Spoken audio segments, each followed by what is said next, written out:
Hey everyone. Sorry about I was trying to get all my, just let me know if you can hear me. I was trying to get all my settings right. I'm running so behind. I apologize. And tonight, once again, I have no cam because my allergies are totally out of control. So I apologize for my sniffling once again, stuffy nose, scratchy voice. But with all the dust, and now they've started cutting the soybeans in the field right across, literally across the road from me. Excuse me. So it is a little bit rough tonight. But anyway, I hope everybody is doing well. It's good to see everybody here tonight.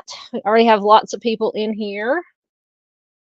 Let's see who we've got. And tonight is for anybody who's new here, welcome. If this is your first time here, thank you so much for joining us tonight for our Missing Person Monday. We're going to be featuring some, I think I have 8 missing person, can't talk. Missing person cold cases from Indiana. So we do this every Monday night. We have our live stream. Sorry, I'm still trying to multitask and make sure all of my settings are right.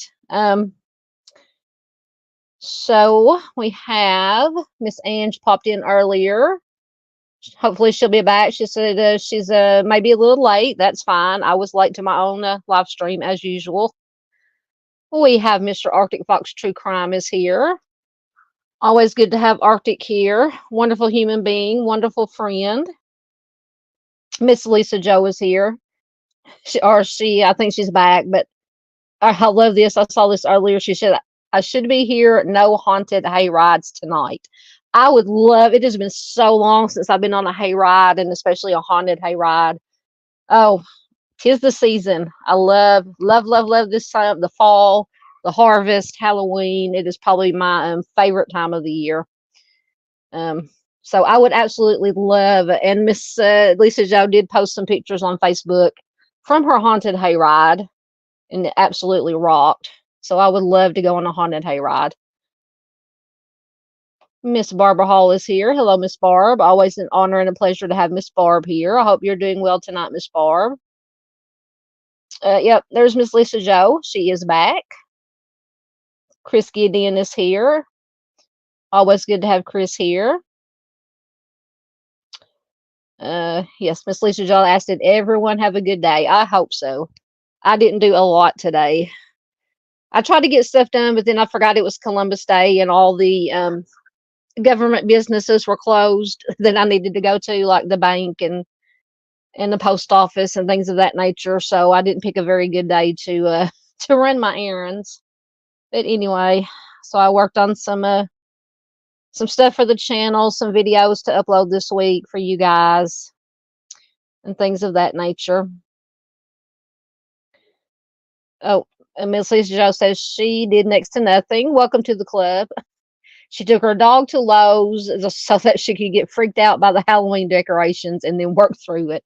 I love watching. I'll get on YouTube and when I need a break from true crime, looking at true crime stuff, and I'll watch animal videos. And there's so I've been watching a lot lately with dogs because people have been uploading or coming in my news feed Halloween stuff, and I've come across a lot of videos of dogs being scared by Halloween decorations. It's absolutely hilarious.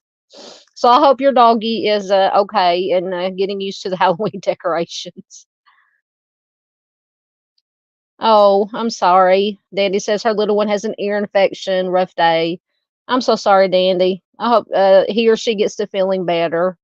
Yeah, like I said, I can understand having an ear infection, but like I said, the way my allergies are now, it's like I have one of those really bad head colds, which to me, a head cold makes me more miserable than anything. But anyway, Arctic says he has been working all day. Good, I guess. So far, I haven't peed anybody off. Well, it wouldn't be a day if you didn't piss at least one person off, Arctic. Oh, goodness. Yes, everybody's sending prayers to little Dandy. I'm just getting caught up in comments, and we will get started. Oh, ear infections are the worst, though.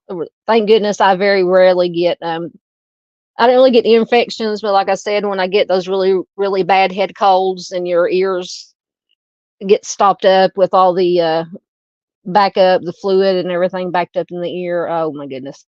It's not fun. It's not fun. Oh, we're starting, Miss Lisa Joe. Miss Lisa Joe says, let me know when the live starts up. I usually have to exit and come back in. We're live. We're live. Oh, goodness. Oh, she's in. Miss Lisa Joe made it back. Mr. Lance Jones from Canada is here. Good to have you here, Lance, as always.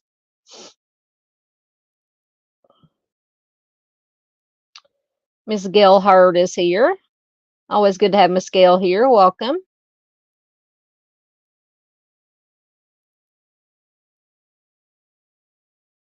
Oh, new batch of comments popped up. Hold on, I gotta find my way back down to where I was. Oh my goodness, I was way. Let me see. They just pop up in like batches of 100, I think.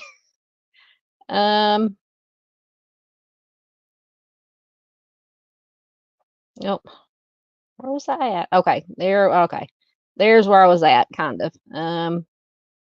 So I think I was down to Miss Gail.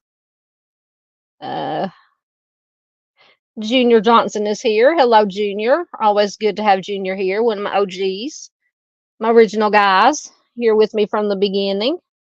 Thank you for all your continued support, Junior. And Junior is in Michigan tonight.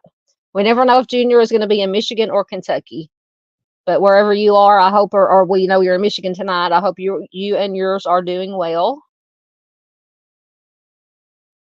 Thank you. Okay. Everybody says they can hear. I finally made it down to the comments. Let's see. Miss PJ is here from Lighting the Way Home. Please do check out PJ, Arctic Fox True Crime, Truth and Justice channel. Anybody, most of you guys in here have wrenches. Y'all can start throwing in links if you want to. Absolutely. But thank you, Miss PJ, for being here. Oh my goodness. Thank you, Arctic, so much. $20 super chat for a flame retardant dumpster. Thank you so much. Yes, you know me and my dumpster fires. Thank you so much, my friend. That is so very kind of you. And guess what? You know what's coming. Let me find it. Hold on. Oh, where did he? Oh, I lost my cow. Where did my cow go? Oh, there it is.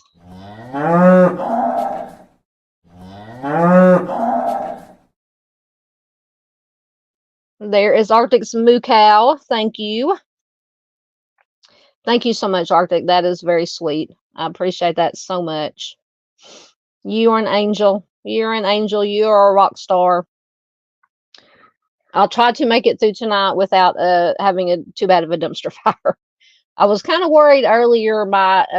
My farm signal out here was very, very sketchy. I think I had, if you can have anything lower than just 1 bar on your phone, like half a bar, I think that's what I had.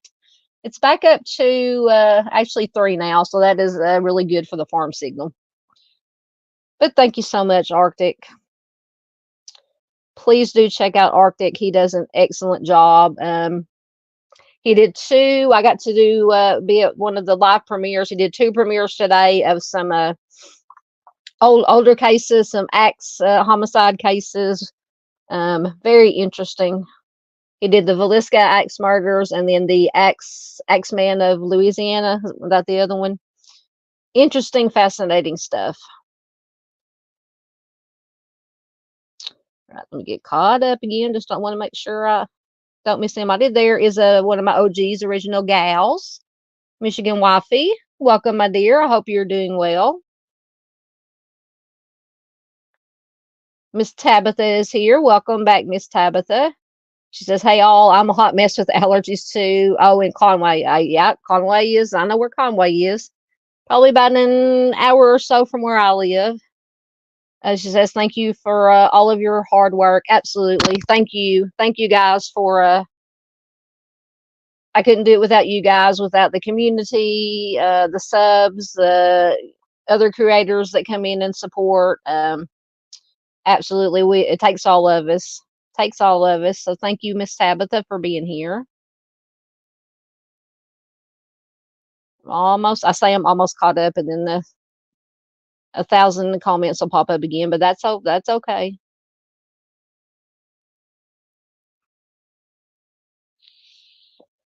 Oh goodness. I have to get the Miss Lisa Joe says it was fun going back to the doggy and the Halloween decorations. She says I accidentally offended someone I thought was a prop for the short stature. Oh, I can relate. I'm short. I could be easily mistaken for a Halloween decoration. Oh goodness. Yes, Arctic did an excellent. I can't remember if it was a live stream or a video. Um, we are all very, very excited about the update in Shannon Collins' case. Absolutely. And Ms. Tabitha says, did y'all see the updates on the Shannon Lee Collins case? 21 federal indictments to wife and stepdaughter. Yes. I said, hallelujah. Amen. And for anybody who doesn't know about Shannon's case, both me and Arctic and probably other creators have done coverage on Shannon's case from here in Arkansas. So you can check. I think I probably put in my playlist, my Shannon Collins playlist. I think I probably added Arctic's stuff that he's done on Shannon's case also. But yes, hopefully there will be other charges coming at some point. But this is a start. But I think even with these, now I'm not a professional. I don't know, a whole lot about how these things work. But with 21 federal indictments, you would think that was just on those indictments for the was it not forgery, fraud and all that stuff for the benefits, that it should carry a good amount of time. Now I don't know about any kind of, if they can get any kind of plea deals or anything like that. But it's a start. It's a start, a good start. Yes, absolutely. It was yeah. He did a video. And I think I probably, yes, I did share. I absolutely go to Arctic's channel to watch it, but I shared it on my community tab here on YouTube, and I also shared it. I think we both shared it. Me and Arctic both shared it on Facebook, on both of our Facebook groups.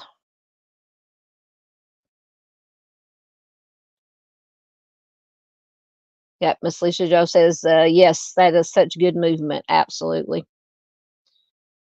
Yes, absolutely. Dandy says, go hit that like button, share, and subscribe for future notifications. Invite your friends so we can chat. Absolutely. Yep, the more likes, comments, shares, sharing is the most important thing you can do with things such as the live stream tonight for the missing. Sharing is the most important thing you can do. So any likes, shares, comments, and subs are very much appreciated.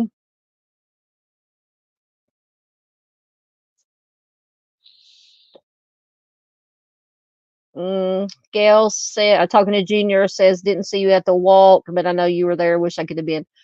For you talking about Delphi, Abby, and Libby? Yes, absolutely. Yes, wonderful news for Shannon's case.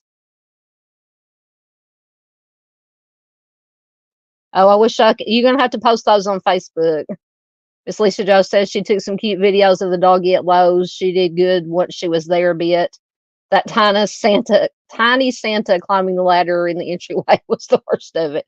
Oh my goodness. I think that would scare me too. Oh, Miss PJ says she went to Salem, Mass today. I would love to go to Salem.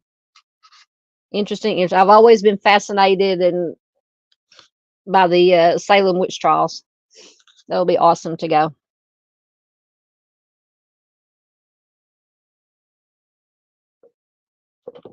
Miss Lisa Joe says she would like to go to Salem.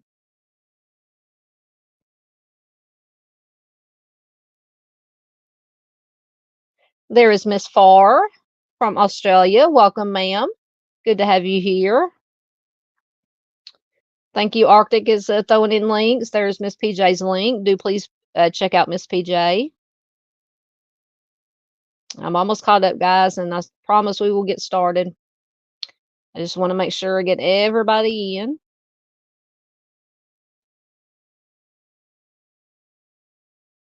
There's Miss Jocelyn. She says she's, hey guys, I'm out to a late dinner with my hubby, just stopping in to say hi and have a great show. Oh, enjoy your dinner with the hubby, Miss Jocelyn. Thank you so much for stopping in. And Miss Jocelyn has a channel, Butterfly True Crime. I have shared her videos on my community tab. Please do check them out. She does a wonderful job. Wonderful job. Once again, and a whole new batch of comments popped up. So yes, definitely check Miss Jocelyn out. She did a video on Timmy DEES, which I saw Miss, of course, Miss Barbara's here. Timmy DEES is Miss Barbara is Timmy's mother. So Miss Jocelyn did a video on Timmy, and I believe her other video was for Gretchen Fleming. I think that was the name. Anyway, I shared them on my community tab. And if somebody can throw Miss Jocelyn's link in there, I think it's at Butterfly True Crime, I believe. Is the name. Sorry, I'm trying to multitask once again. There's Miss Vid Inquiries. Welcome, Vid. Always good to have you here.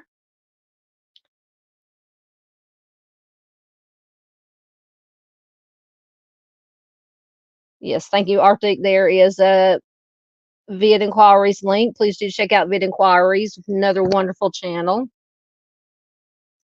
Oh my goodness, Farr is already at it. Miss Farr gifted 5 Southern Gal True Crime memberships. Thank you so much. Thank you so much, sweetheart. That is so sweet of you. Absolutely. And I can't see on the StreamYard side who got the memberships, but anybody on the YouTube side, it should say who got the memberships. Thank you so much, Far. And guess what? You get yours.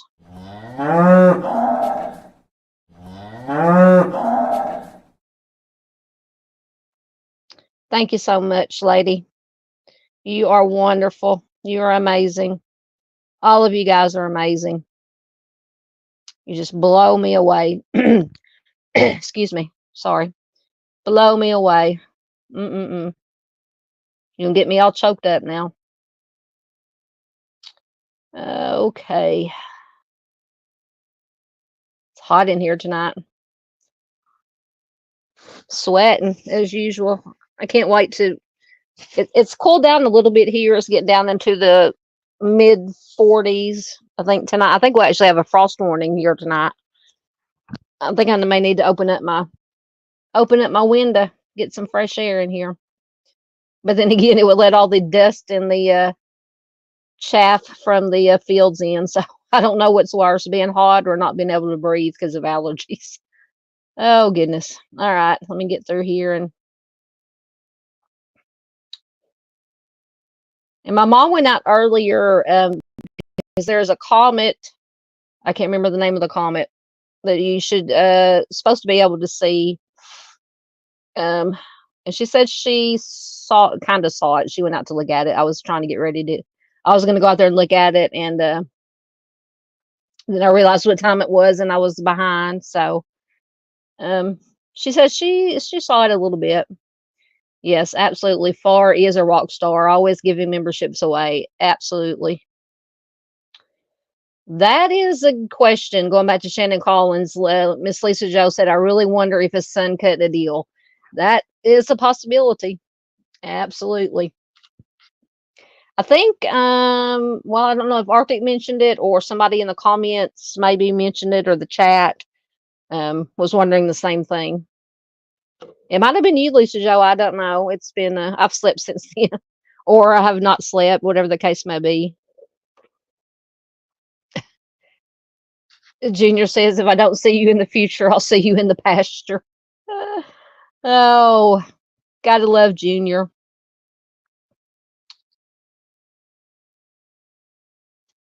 Yep. The Richard Allen trial started today. I'm so gonna have to get caught up on that. About the only info I get about the Delphi is from whenever Mr. Steve does anything on it. And he was talking about it the other night in his morning watch show.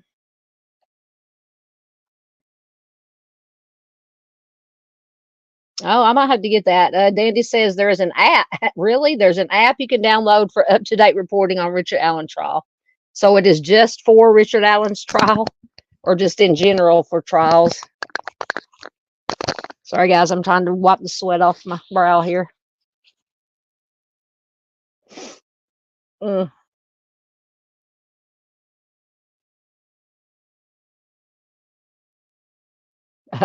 That sounds like Vid says, my first live stream, there was a huge dumpster fire and it didn't upload. Yeah, I've had my fair share of dumpster fires.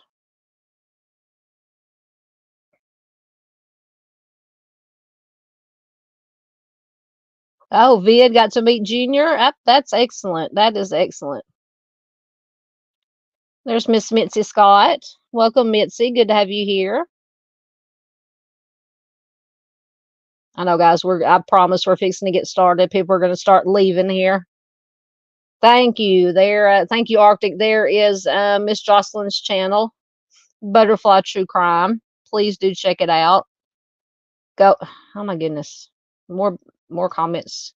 More comments. Go sub up. Give her some support. She's just getting started, but she is doing an excellent job.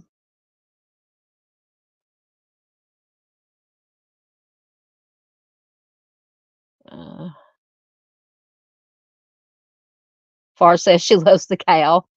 Oh,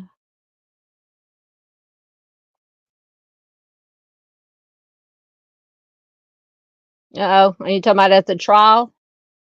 Vid says there were some potential troublemakers there. However, we were all protected by 4 police officers. Wow.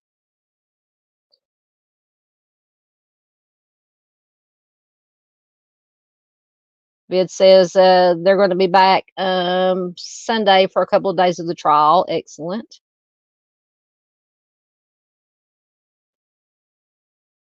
Yeah, Miss Barb says time to bring the plants in. Yeah, when they start talking about the frost, time to cover the plants, but bring them in.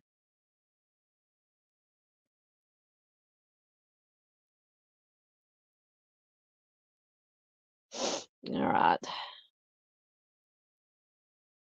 Yes, Dandy says we need paddock, pasture, and feedlot tiers for memberships. Absolutely. Yeah, I may have to change my membership levels over to farm themes instead of dumpster fire themes, or find a way to combine the two. Oh, Gail's going to get her meatloaf out of the oven. That sounds good. We just had some burgers tonight, but they were good.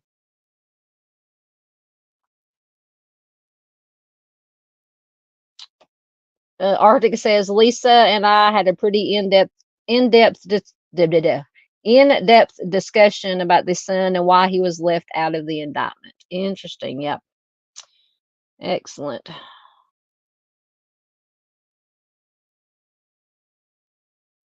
Oh, you doing okay, Miss Barb? You get me worried, Miss Barb.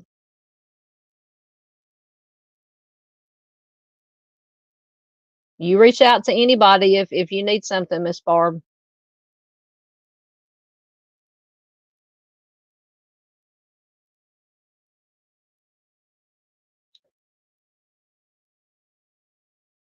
Vid wants to know if anybody knows how Miranda is doing. I know she was in Mr. Steve's, let's see, Saturday night, his morning watch, and then she popped in for Dave's late night, early morning live stream Sunday morning. She's still in the hospital. I believe she says she's got a kidney infection, and they're still trying to get it treated. So definitely, she needs thoughts and prayers and good vibes.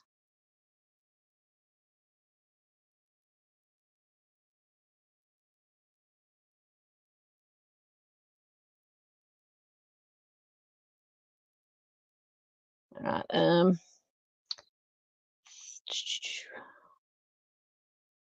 Yes, absolutely. Yes. It's been a whole, as far as yeah, it's been a circus. It's been a circus. Hello, Miss Paula. Good to have you here always. Welcome.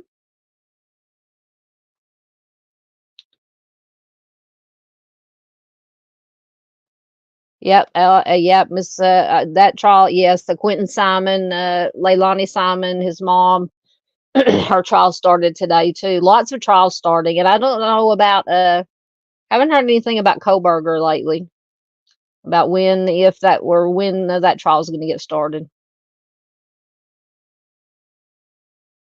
Everybody's talking about food. You're gonna make my stomach start growling again, and I've already eaten. Absolutely, Miss Barb. You know, you can reach out anytime if you need anything.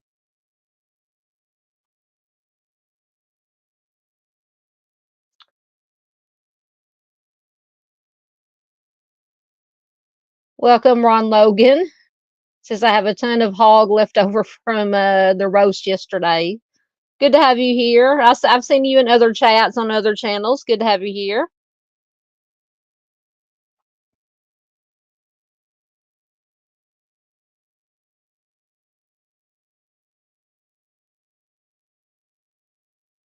Dandy says she's watching Melody Ferris and Leilani Simon right now.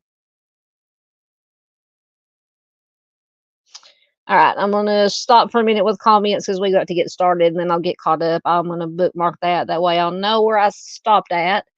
So, all right. So, as I said about 30 minutes ago before we got started, it is Missing Person Monday live stream. And we are featuring, I believe I have 6 or 8 missing person cold cases from Indiana to share tonight. All these came from the Charley Project, all the basic information. Hold on a second.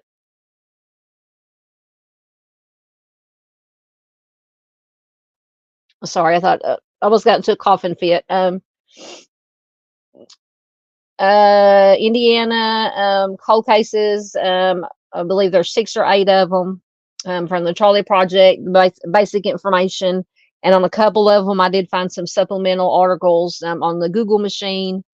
But it's hard sometimes, especially in these colder cases, unless it did get some traction when it happened, to find any supplemental articles with, updates or articles, because I always try to find either updates for the cases, interviews with the family members, or law enforcement, whoever's working on the case, to get their perspective. But on most of these cases tonight, I couldn't find a whole lot. Like I said, maybe 2 or 3 out of the 8 cases, I may have found a little bit of additional information. But anyway, but the Charley Project information on these cases did have a lot of information included. So we will start with Kimberly Marie Blackburn. And Kimberly went missing on May 29th, 1983 from Indianapolis, Indiana. She is a white female, 24 years old at the time she went missing. She will be 66 years old today. At the time she went missing, she was 5'5" and 115 to 125 pounds. She has black hair and brown eyes. Her nickname is Kim. It says that she also uses the street names Bad Beaver, Rosanna, and Rosie. She has a small tattoo of a rose on her hip and another unknown tattoo on her shoulder. Her right eye has a I don't know if I'm going to pronounce this right, coloboma, also known as a keyhole pupil. Now, I don't know exactly what that is. I've never heard of that before. And she also has scars on her shins and chemical burn scars on her buttocks. So Kimberly, or Kim, was last seen in in Indianapolis on May 29th, 1983. She left her parents' home and she never returned. On July 17th, she called a friend from a truck stop in Arkansas, actually, and said that she was returning to Indiana. It is unclear whether she ever arrived there, and she has never been heard from again. So it's possible she might not have made it out of Arkansas. I may have to look into this one some more, or Arctic may have looked into it. So her life prior to her disappearance was very troubled. She had been arrested for substance and alcohol related offenses, as well as theft, disorderly conduct, trespassing, and prostitution. She had been treated for some medical conditions. Her last arrest was for prostitution. That was on April 4th. She did like to frequent truck stops, and she would use the CB radio to contact drivers. And she handed out business cards giving her occupation as public relations. It says that she had left home before for extended time periods, but she had never been gone for this long. She told her mother, quote, "If you don't hear from me before or on Daddy's birthday, something is wrong." So on her father's birthday, which was October 23rd of 83, all of her other siblings, her 5 siblings, called him, but she did not. After she disappeared, there were rumors that she had passed away of cancer in a Wisconsin hospital. Those stories could not be confirmed, and she had shown no indications of having cancer prior to her disappearance. Her parents have passed away in the years since Kim disappeared, but her siblings are still alive, and they do hope for answers in her case. Absolutely. So if you have any information on Kimberly's case, you can contact the Indianapolis Police Department at 317-327-6915. Let me see if I did have any extra information. No, I was not able to find any additional information or updates on Kimberly's case, because I searched this one for a while. I mean, I went deep down into the Google results, 5 or 6 pages deep, and couldn't really find anything. And I apologize if you hear me. I'm trying not to slurp on my drink. Try to sip. All right, let me get back over in comments for a minute.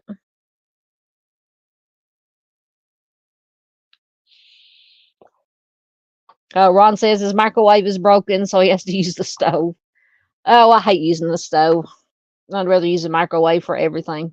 But I don't like to cook, so. All right, let me get caught up.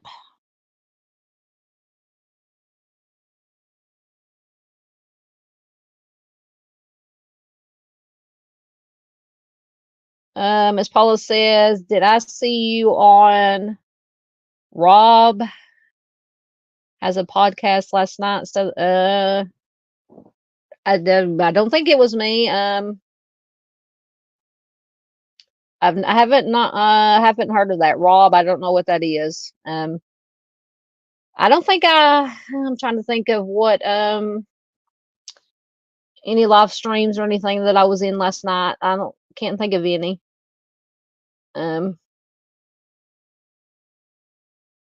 There's Mr. John Paul Hansen. Always good to have you here. Please check out his this is his music profile, I believe. He does have another profile, another channel called Analyze This. Somebody can find it and throw the link in. He shares some true crime, so please do check it out.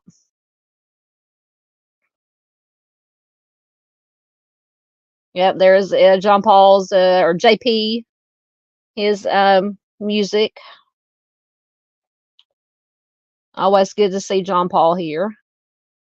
Definitely check out his music channel too. Absolutely wonderful stuff. Hello, Doris. Welcome. Good to have you back. Been a while since I've seen you.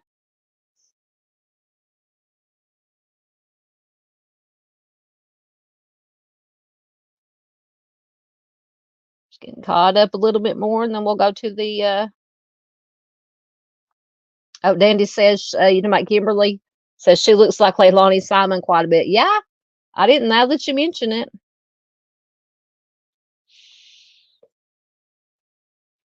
Chris says Kimberly's date that she's missing is a red flag. Absolutely. Lance is back. Welcome back, Lance. Yep, definite red flags. Yeah, I so wish I could find. Like I said, I dug deep in just the Google search. About 5 or 6 pages deep. I usually just go maybe 1 or 2 pages in, and I can usually, on most of the cases, find at least something, an article or, you know, something of that nature. But I could not find anything really except just the basic information on Kimberly's case. But I would definitely like to know more.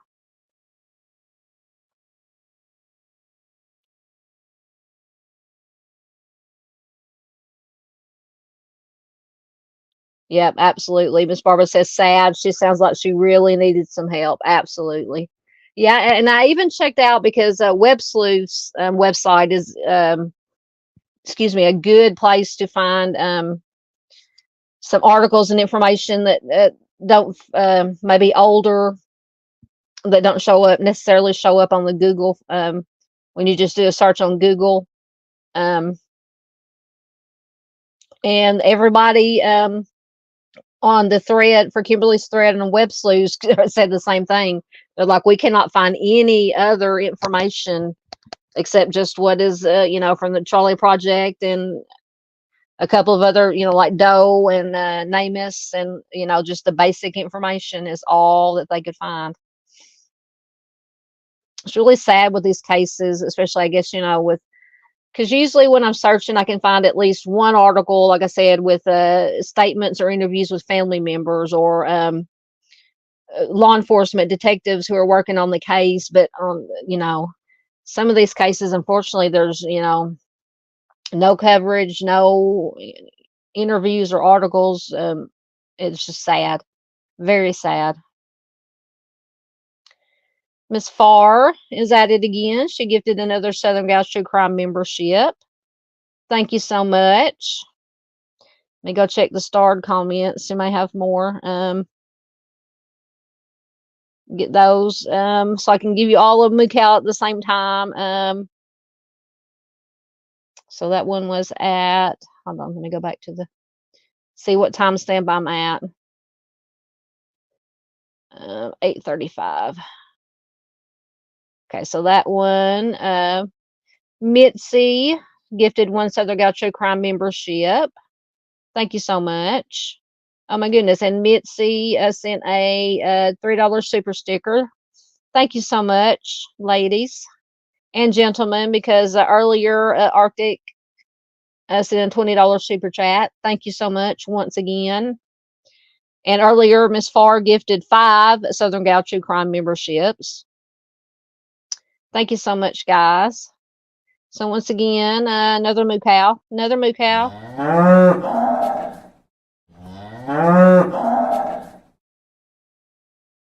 Thank you so much, guys. Y'all are blowing me away tonight. So much appreciated. All right, get caught up one more time and we will go to the next. Once again, there is a Mitzi's super sticker. Thank you so much.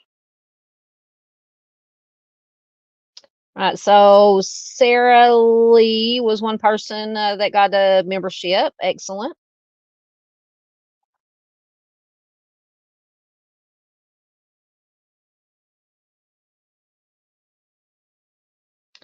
Well, thank you so much. GP, $1.99 super sticker. Thank you so much.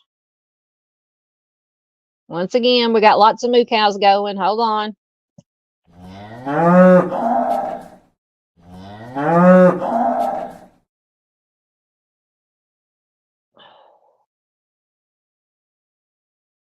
Thank you so much for that. You guys are blowing me away tonight.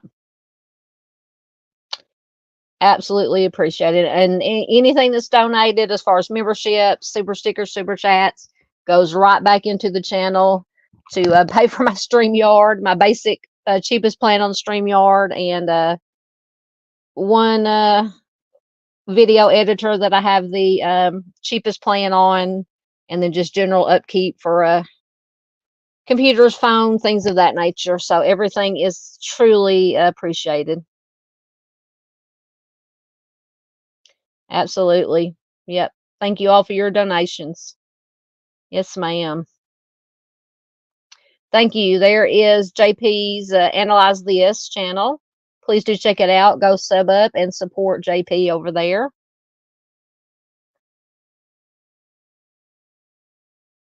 Thank you. Vid says she's sub to Analyze.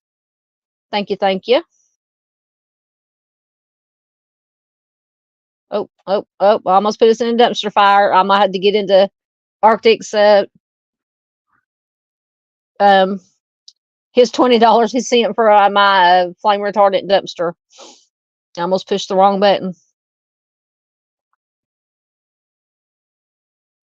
Oh, thank you so much, Vid. Inquiries, $4.99. Money Wave, hugs. Thank you so much. Once again, the moo cow is getting a workout tonight.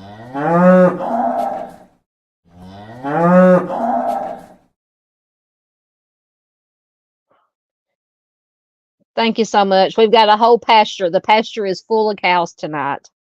It's wonderful. It's a beautiful thing. Oh, thank you so much. Thank you, Far.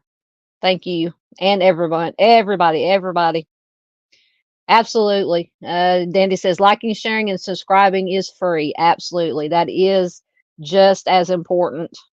Absolutely. It might be probably more important because it helps this information get out to the more likes, shares, comments, subs, the mysterious YouTube algorithm monster pushes it out, pushes this important information out to all the about all these missing and the cold cases that we share here, and try to bring awareness to. That is the most important thing. Yeah. Miss Vid said treats for Biscuit. Yes, Biscuit definitely. Oh my God, Biscuit could live. Both of my cat, Tigger and Biscuit, could live on treats. That is all they want. They will hardly eat there because we have dry food and wet food for them that we give them, and they just all they want is treats, or to buy Biscuit more babies, more toys that he can either love on or destroy depending on what mood he's in. He has babies everywhere that he plays with. We find them, Lord knows, we find them in everywhere in the house. We actually have to keep the toilet lid shut, lid down, or he likes to throw his babies in the toilet sometimes. I don't know if he's trying to see if they can swim or if he's trying to drown them or what he's doing, but he is hard on his babies. Yes, thank everybody who supports. Absolutely. Oh my goodness. As far sent a $5 Australian super sticker. Thank you so much. Once again.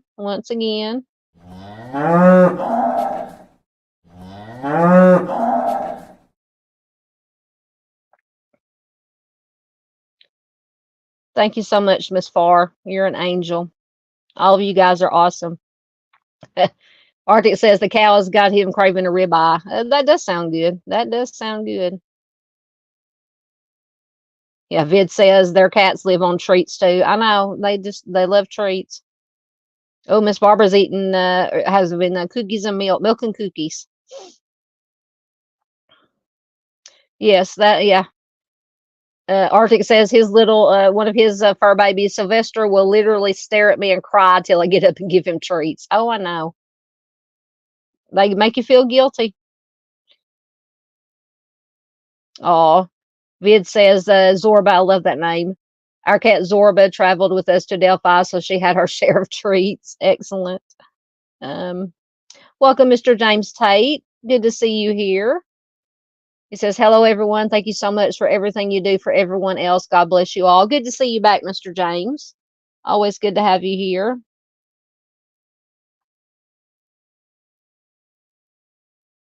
Yes, my cow is going to sound like my voice by the end of the stream. Absolutely. Oh, goodness. The cow is getting a workout. The cow's going to lose some weight tonight.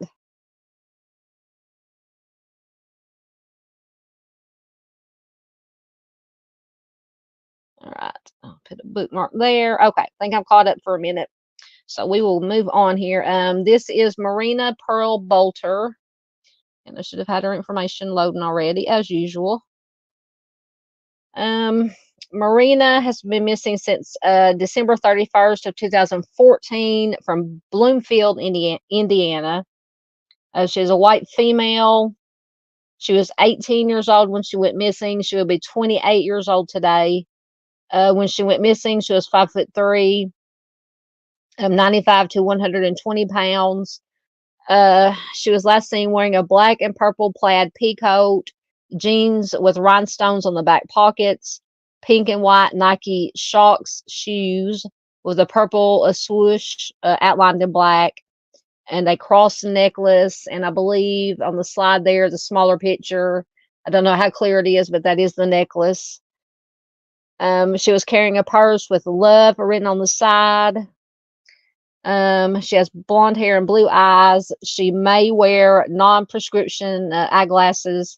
She may dye her hair reddish brown. Her ears are pierced. She is right-handed. She has a tattoo of a star with butterfly wings on her foot. She did smoke Marlboro cigarettes at the time of her disappearance. So Marina was last seen after getting off work at the IGA grocery store in Bloomfield. This was around 6 p.m. on December 31st, 2014. She got into a silver, beige, or gold 2009 to 2011 Mercury Milan with multi-spoke rims, a spoiler, and a shark fin antenna at the top. Now, this vehicle was driven by a middle-aged white male with glasses. They drove off in the direction of her apartment, of Marina's apartment. Her companion, who has not been publicly identified, said that she told him that she would attend his house party later that evening, but she did not want him to know where she lived, and she asked to be dropped off at a closed down pizza restaurant. After that, she's never been seen or heard from again. When she failed to show up for work at the IGA the next day, she missed a visitation with her young son, who was in foster care. She was reported missing at that time. Her purse, phone, and keys were missing from her home. The rest of her belongings at her residence were undisturbed. So Marina's ex-boyfriend, Douglas DJ Lockhart, who was the father of her son, he was stabbed to death 6 weeks after her disappearance. Authorities said that they have found no evidence to suggest that his homicide was related to Marina's disappearance. The man who gave her a ride the night she disappeared does have prior criminal convictions for abduction and SA. And a man who lived in her apartment building had once been convicted of torturing and unaliving a young girl, but no suspects have been named in Marina's case, and it remains unsolved. So if you have any information regarding Marina's case, you can call the Bloomfield Police Department at 812-332-4411. Or the Indiana State Police at 812-384-4411. And let me see if I had, I do have an additional article, a little bit of information. Oh, and I forgot to put it, hold on 1 minute. I forgot to put my crawler on the bottom there with the adult content warning. I just, when I was reading that. There we go. Okay. So this article is, let me get all the ads out of the way, from January of 2017, and it is Her mother's still seeking answers about Marina Boelter's disappearance. The last day of 2014, 18-year-old Marina Pearl Boelter clocked out of her daily job at the Bloomfield IGA at 6 p.m. She got a ride with a man who told police that he let her off near her downtown apartment by a then closed pizza restaurant, and she has not been seen since. 1 year later, on December 31st, 2015, Tressie Palmer, which is her mother, walked 15 miles from Bloomfield to Linton wearing her missing daughter's shoes and carrying a misspelled sign attached to a wooden mop handle that said "Walking for a Billboard." Palmer walked to raise $225 in donations to pay for a billboard to publicize the teen's disappearance and to pressure anyone who knows something to come forward. The Where is Marina Boelter billboard has been up for 6 months. Now, like I said, this article is from 2017, so I don't know if it would still be up today. But at that time, it had been up for months on Indiana 54 between Bloomfield and Linton. It features a giant picture of a smiling Boelter and a plea for information about her fate. Her mother says, "I will never stop trying to find her." She says, "I'm not ever going to give up, no matter what anybody says." New Year's Eve 2016 made it 2 years since Marina, who left behind a son who is now 3 years old, was last seen. Her mother is faithful and believes God will lead her to her daughter, whether she is alive or deceased, and she keeps searching. Palmer has been doing some investigation on her own. She has a Facebook and other social media comments, or has been mining Facebook and other social media comments and tracking down people she thinks has information they are holding back. A few names keep coming up as possible suspects, she said, but police have not been able to connect them to her disappearance. She said a prison inmate sent her a letter mentioning the same possible suspects. She said, "I told the detective and he told me to be careful because some of these people are not the nicest people." Palmer and her 3 youngest children are planning, they do fundraisers to raise money for Marina's son's trust fund. The toddler's father, 22-year-old DJ Lockhart, as I said earlier, he was stabbed to death in February of 2015, just 6 weeks after Marina went missing. Police have said the 2 incidents, which both happened in Bloomfield, are unrelated. The fundraisers also will put Marina's name and face out there in the public eye again, so they don't forget she's still not found. Palmer wants people to discuss Marina and ask questions. She hopes to force those who have possible leads about what happened to Marina to turn the information over to authorities. In November of 2016, Palmer spoke at length with private investigator and stand-up comic Shane Waters for his American Crimecast podcast, which features unedited and raw interviews about cases involving missing people. Palmer spoke candidly about the events leading up to her daughter's disappearance, including, now this is very important, red flags, including details about a married man that she had been dating and was expected to see that night. Palmer alleges that a man who lived in Marina's apartment building had been convicted 40 years ago of a young woman's homicide. In the second part of the podcast, Waters spoke to a North Carolina clairvoyant who speculated about what might have happened.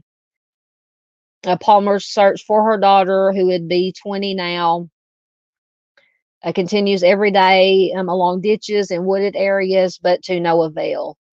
So anyone with information about the case should contact, once again, the Indiana State Police Detective Brad Steele at 812-332-4411, or you can call Greene County Crime Stoppers toll-free number at 866-446-4672.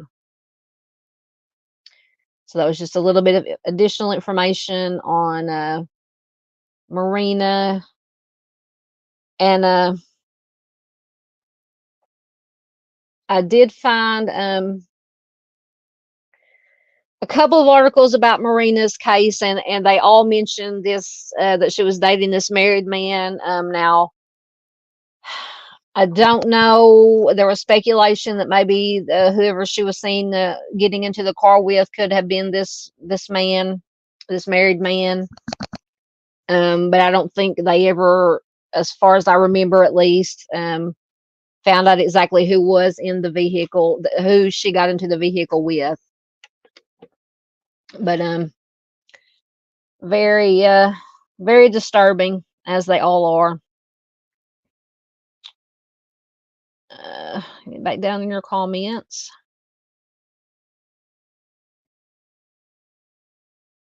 Okay, there's where I was at. Y'all still talking about food and the meatloaf. Now I want meatloaf. uh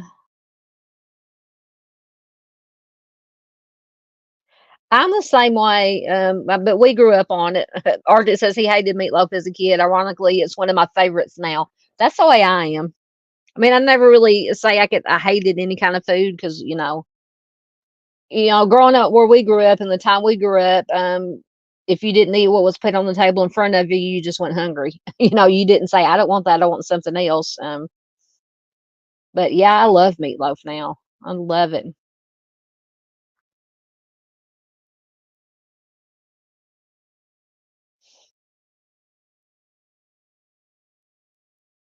Is everything all right with you, Gail? Everybody's sending you thoughts and hugs and prayers and thoughts. I'm sorry if I missed anything. I'm trying to stay caught up in the comments. Yep, definitely red flags, absolutely. Yep, Arctic says, awful big coincidence if the two aren't connected. You talking about the married man or who she got into the car with? Oh no, I know what you're talking about now. The her boyfriend getting stabbed 6 weeks after she disappeared. Yeah, I thought that too. I was like, they say it's not connected, but I mean, it's awful. I mean, you would just have to be, and I know there is such a thing as coincidence, but I mean, for her to go missing and then 6 weeks later, her boyfriend mysteriously gets stabbed to death. Yeah, I would definitely agree with you.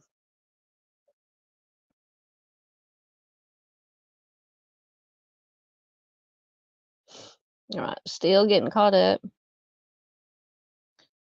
Yep, Chris says Marina's case worries me. Absolutely.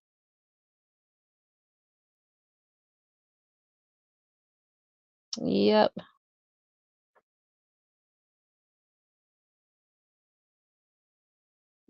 Yes, this is true. Arctic says Arkansas be like 9 a.m. cars are washed, 11 a.m. pollen hurricane cars are now yellow. Absolutely. Or if where I live out in the country, they're just dust. Because we were in the car through the car wash yesterday, I believe, and you can't even see out of the back windshield now. It's just so much dust and pollen and stuff from the fields. It's horrible.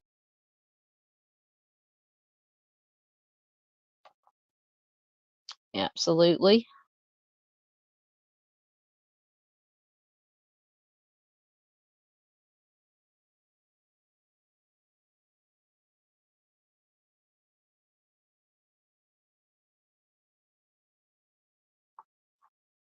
Oh my goodness, Dandy.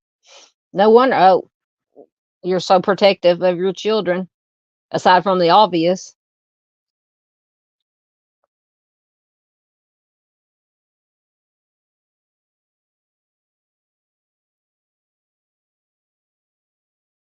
Mm-mm-mm.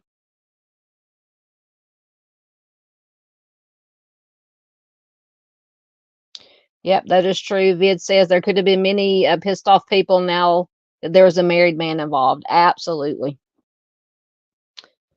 Absolutely. I'm thinking, I don't know, maybe the boyfriend's stabbing had something to do with this married man. I don't know. To me, I agree with Arctic that I would just almost bet, and it's just my opinion, that they are connected somehow. Somehow, some way they are connected. Yes, Miss Barbara says she never stops at gas stations that are considered truck stops. They scare her. Absolutely. We have a one here, not it's down the road on 40, Galloway. We don't stop there unless we have to stop and get gas. There is a gas station on one side when you get off at this just basically kind of a truck stop, rest stop area. It's got just a gas station on one side, and then across the street there's the a truck stop, gas station, and it's got a restaurant in it. Very busy. Actually, there was a case from Arkansas. Tracy Jones disappeared from that truck stop at Galloway, and I believe 6 or 7 days later, her body was found dumped off the side of the road of the freeway in Memphis. And I have covered Tracy's case. I believe I'd done a video or two on her. I believe, in my opinion, she got into maybe a truck with the wrong trucker who had nefarious intentions, and that's what happened to her. That's what I believe.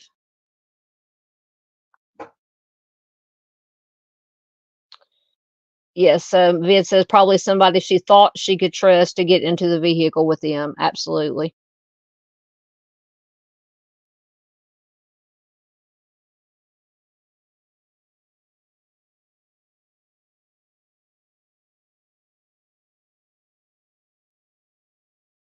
Oh goodness.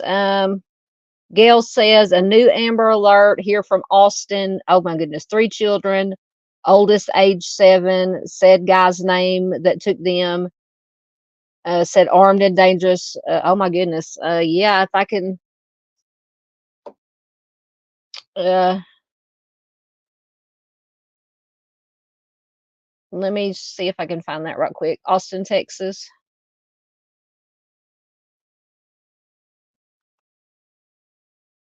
One minute, I'm taking on my keyboard.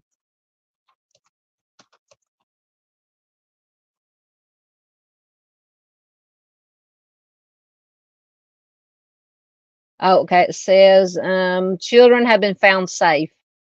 Hold on, let me click on this article. Children from Amber Alert found safe. Suspect link. Oh my goodness, hold on. Let me screenshot this and we'll read it together. So let me take this down for a minute. I'll put that down so we can see what we're doing. Give me 1 minute.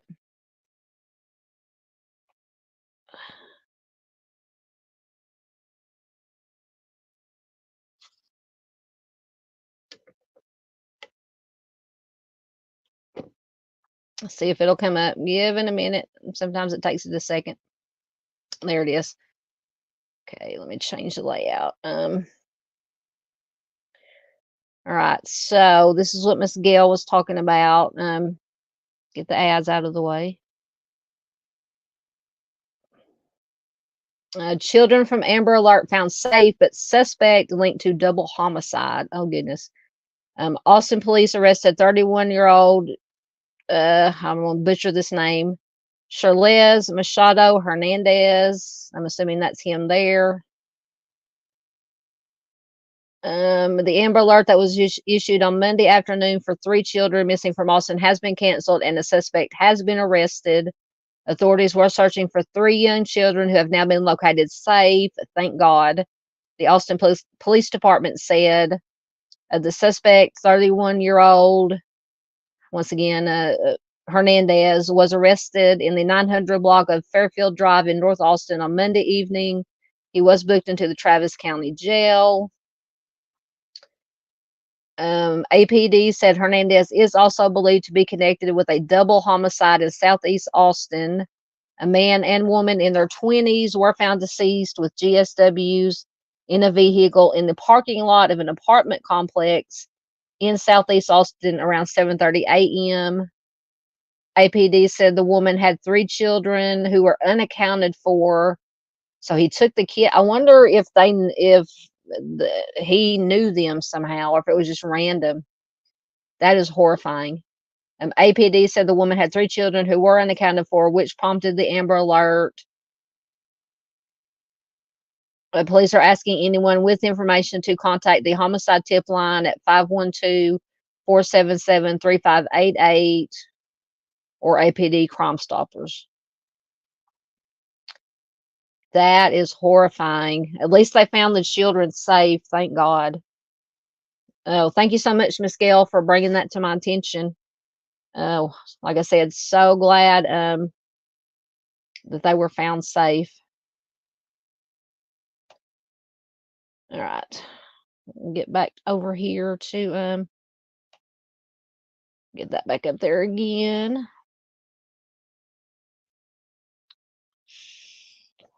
Get back down in your comments, and then we'll get to our next case. Trying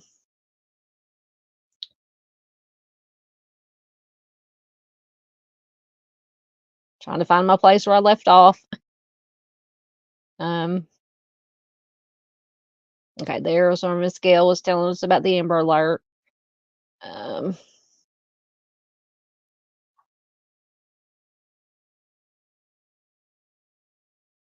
goodness, Dandy. Oh Lord. Dandy's talking about a truck stop patrons as or lizards.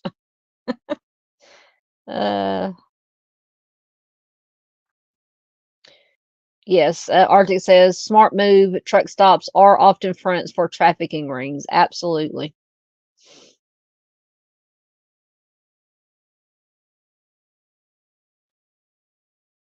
Miss Gail says I'm in high cotton tonight. Yep. Oh goodness, Arctic. Arctic. Oh, T, you're killing me.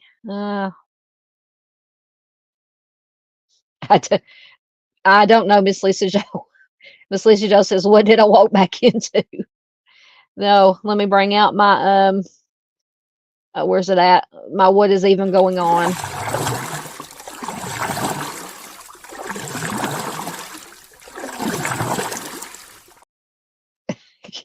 I don't know. People are talking about truck stops and meat and all kinds of unmentionable stuff. Oh, I don't mean to laugh, but you guys are cracking me up. Yes, absolutely. Thank God they were found safe. Yes. Yeah. Yep. That about sums it up, Miss Lisa. Oh, I don't know. I missed something about truck stops and washing meat. I don't know. I'll have to go back after and watch replay, chat replay, and see what I missed. Yes, absolutely. Once again, thank God the kids were found safe. Yep.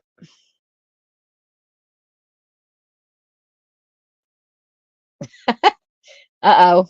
Miss Lisa Joe says I'm not allowed to bring Arctic on the live tonight. Oh, Arctic is always on a roll. It doesn't matter what night it is.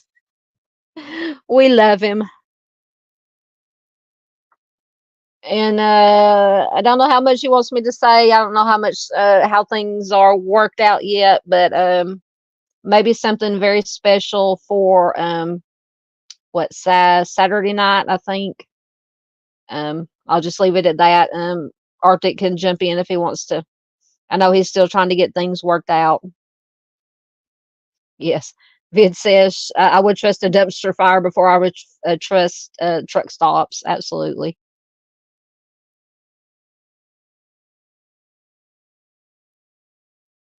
There's Miss Ange. She made it. Welcome, Miss Ange. Good to have you here.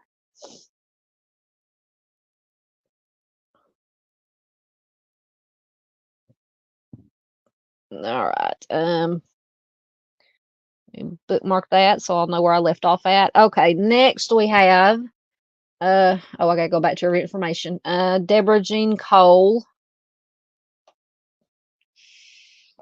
Get a quick see up while her information is coming up.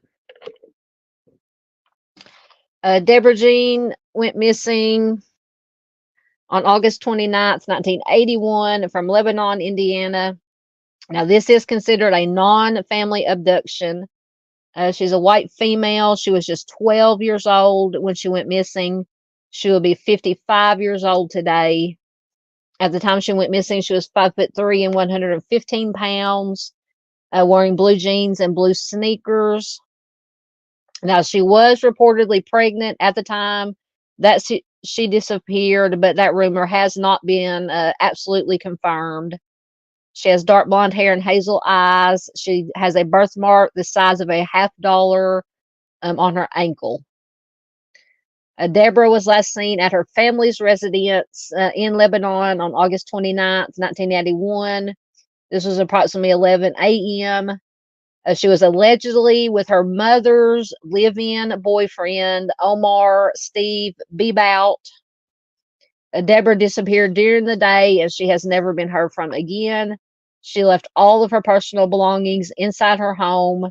Her mother initially reported her missing on August 31st of 81, which is 2 days after she was last seen. And her case, I know Arctic's going to have something to say about this, was originally classified as a runaway automatically. But her case was reclassified to a non-family abduction with foul play suspected after the homicide of her sister, Frances Annette Cole, and this was in 1983. Frances disappeared from their home on October 4th of 83. She was discovered deceased along US 52 north of Lebanon on October 7th, 3 days later. She had been SA'd before being GSW'd in the back, and the coroner determined that she had passed away the same day that she was found. So that means she was kept alive for at least 3 days, and God knows, cringe to think about what happened to that poor baby before. So Bebout, which was the mother's live-in boyfriend, was considered a suspect in Frances's homicide, and then he became the prime suspect in Deborah's disappearance. He passed away of a heart attack in April of 1989 at 49 years old. And authorities did match semen and other fluid samples taken from Frances's remains to Bebout's DNA in early 1999. And investigators believe this evidence does prove that Bebout was responsible for Frances's death, and is also theorized that he may have been involved, I say 99.9 in my opinion, may have been involved in Deborah's disappearance, but her case does remain unsolved. So if you have any information, you can call the Lebanon Police Department at 317-482-2280. Let me see if I had any additional information. No, I could not find any articles with any additional information on Deborah's case, but I think in my opinion, all the information that I need to make a theory about what happened is in this Charley Project information. Absolutely big red flags. I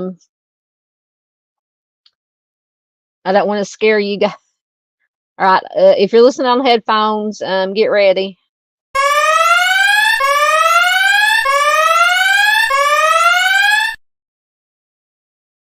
So that is the big major red flag is Mr. Bebout there, the mother's live-in boyfriend.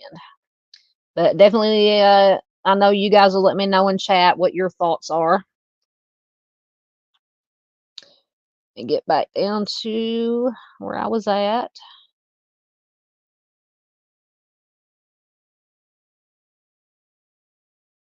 All right.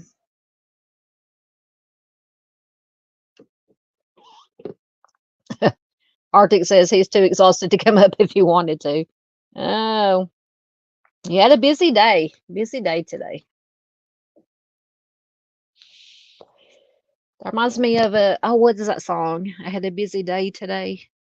I reminded myself of a song and then it just jumped out of my head. And it's going to drive me crazy till I think of it. Um, yeah, we have two Anges in here, Vid and Truth and Justice.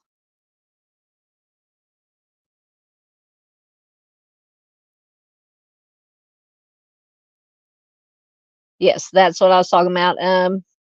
Arctic is planning. If you didn't see, I believe I shared it on my community tab. He did a live or a premiere, I can't remember which, on the ELISA Robertson case, which is a case, ironically, that I've had.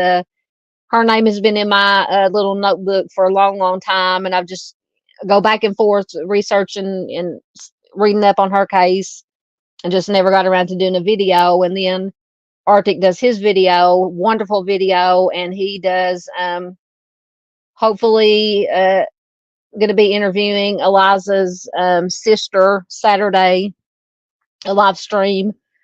And I kind of invited myself to join him on his live stream. So hopefully that will work out. I'm very excited about that. So most definitely, if everything works out, please do, if you can, be there for that live stream. If not, replay crew, absolutely, because you want to hear this information. That case is just crazy and infuriating, and needs to be shared, and lots of awareness needs to be brought to it. Thank you very much. Arctic put in Miss Angie's Truth and Justice channel. Yep, Farah had her red flags going.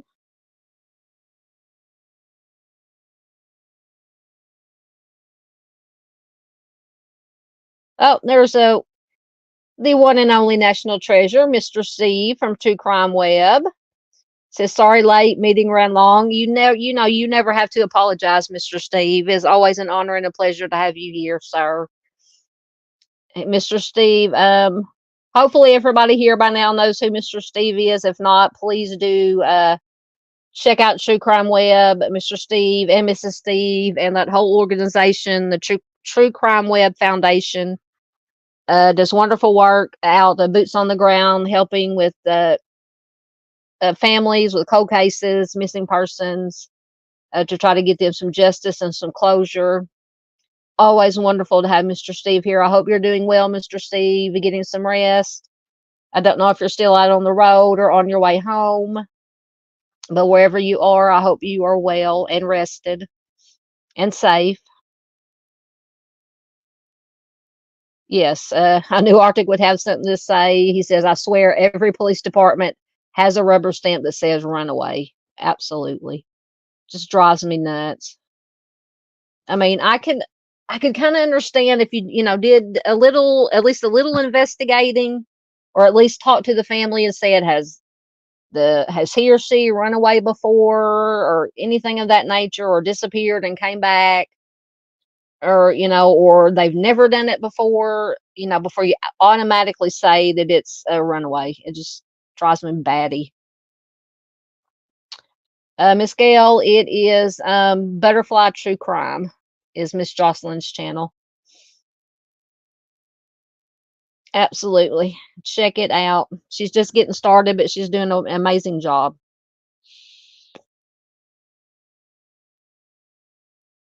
Yep, everybody's saying hi to Mr. Steve. Absolutely.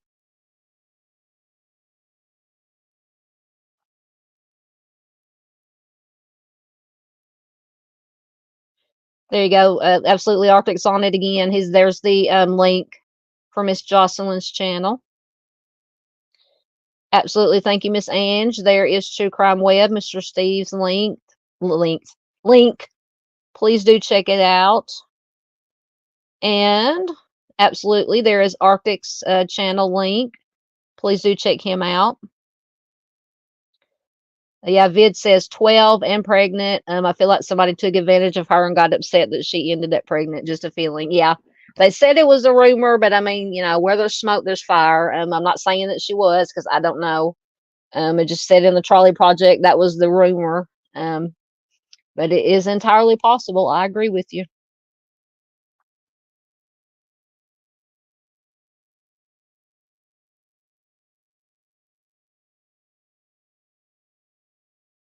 All right, just getting caught. Oh, or that says mom's boyfriend was another Stephen Stearns. Are you talking about this case or the one before? Was the one before, was that Marina? With the live-in boyfriend? Absolutely. Yeah, that's absolutely with that one. Thank you, Miss Ange. Got a vid inquiries link in again. Thank you, thank you. Oh, sorry. Vid says my cat's ears went straight up with that red flag alarm. Yeah, I tried to warn you. I love that gift though. I had to bring it out for the really, really big red flags. Paula says, is it possible that she ran off with the father? Anything is possible. Absolutely.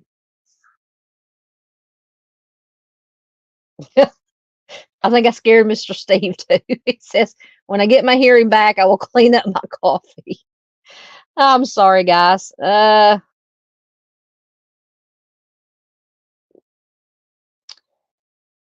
Oh goodness. I'm gonna have to find another gift that's not so loud.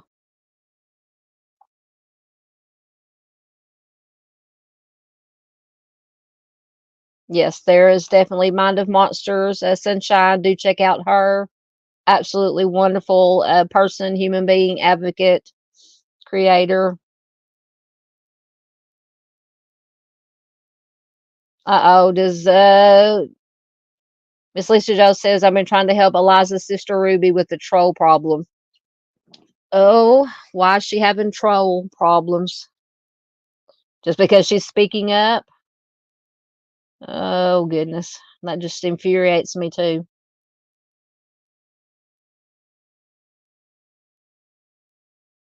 Danny says let's hope it's not Waffle House coffee. Uh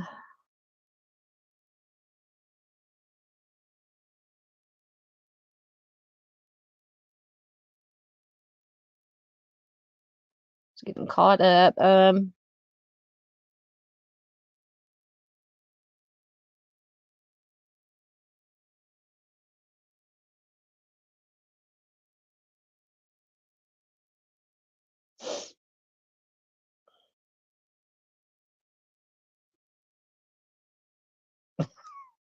Yeah, he was reaching for his coffee when I put up the siren sound to dive run or seek shelter.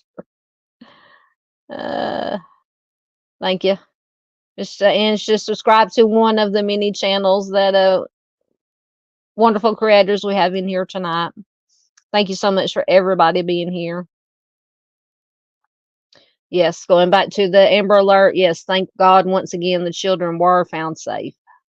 I just want to know if it was random with the two, because he was suspected in the double homicide, and then apparently took the children with him. I don't know if maybe it was a carjacking and the kids were in the car or what the case was, but regardless, absolutely, thank goodness that the children are safe.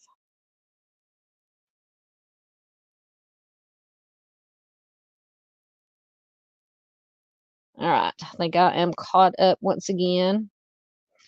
So we'll move to Melinda Creech and get her information. Melinda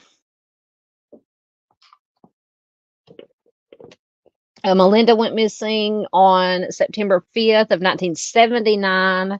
This may be the oldest one we have tonight, or maybe not. There might be one from 72 or 73. Anyway, Melinda went missing from Anderson, Indiana. She's a white female. She was just 13 years old at the time she disappeared. She will be 59 years old today. At the time she went missing, she was 5'3" and 110 pounds, with blonde brown hair and blue eyes. Her nickname is Mindy. She had previously fractured her lower arm Her ears, excuse me, her ears are pierced. She has a small mole on her left eyebrow. She may use the alias first name Mandy or the alias middle name of Dawn. Some agencies give her date of birth as September 21st of 1964. So Melinda was placed. Now this is another one that's kind of infuriating, just because the system, we all know the system is overworked, and this was back in the 70s. But in my opinion, Melinda is one that just fell through the cracks, unfortunately.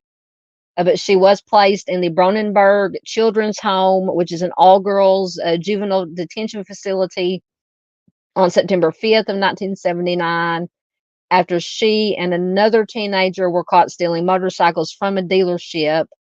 2 months later, the police went there to speak to Melinda in connection to another theft, but she was gone. And it is unclear when and how she left this facility, this juvenile detention center. In 1994, Melinda's mother, Charley. Now this is very strange too.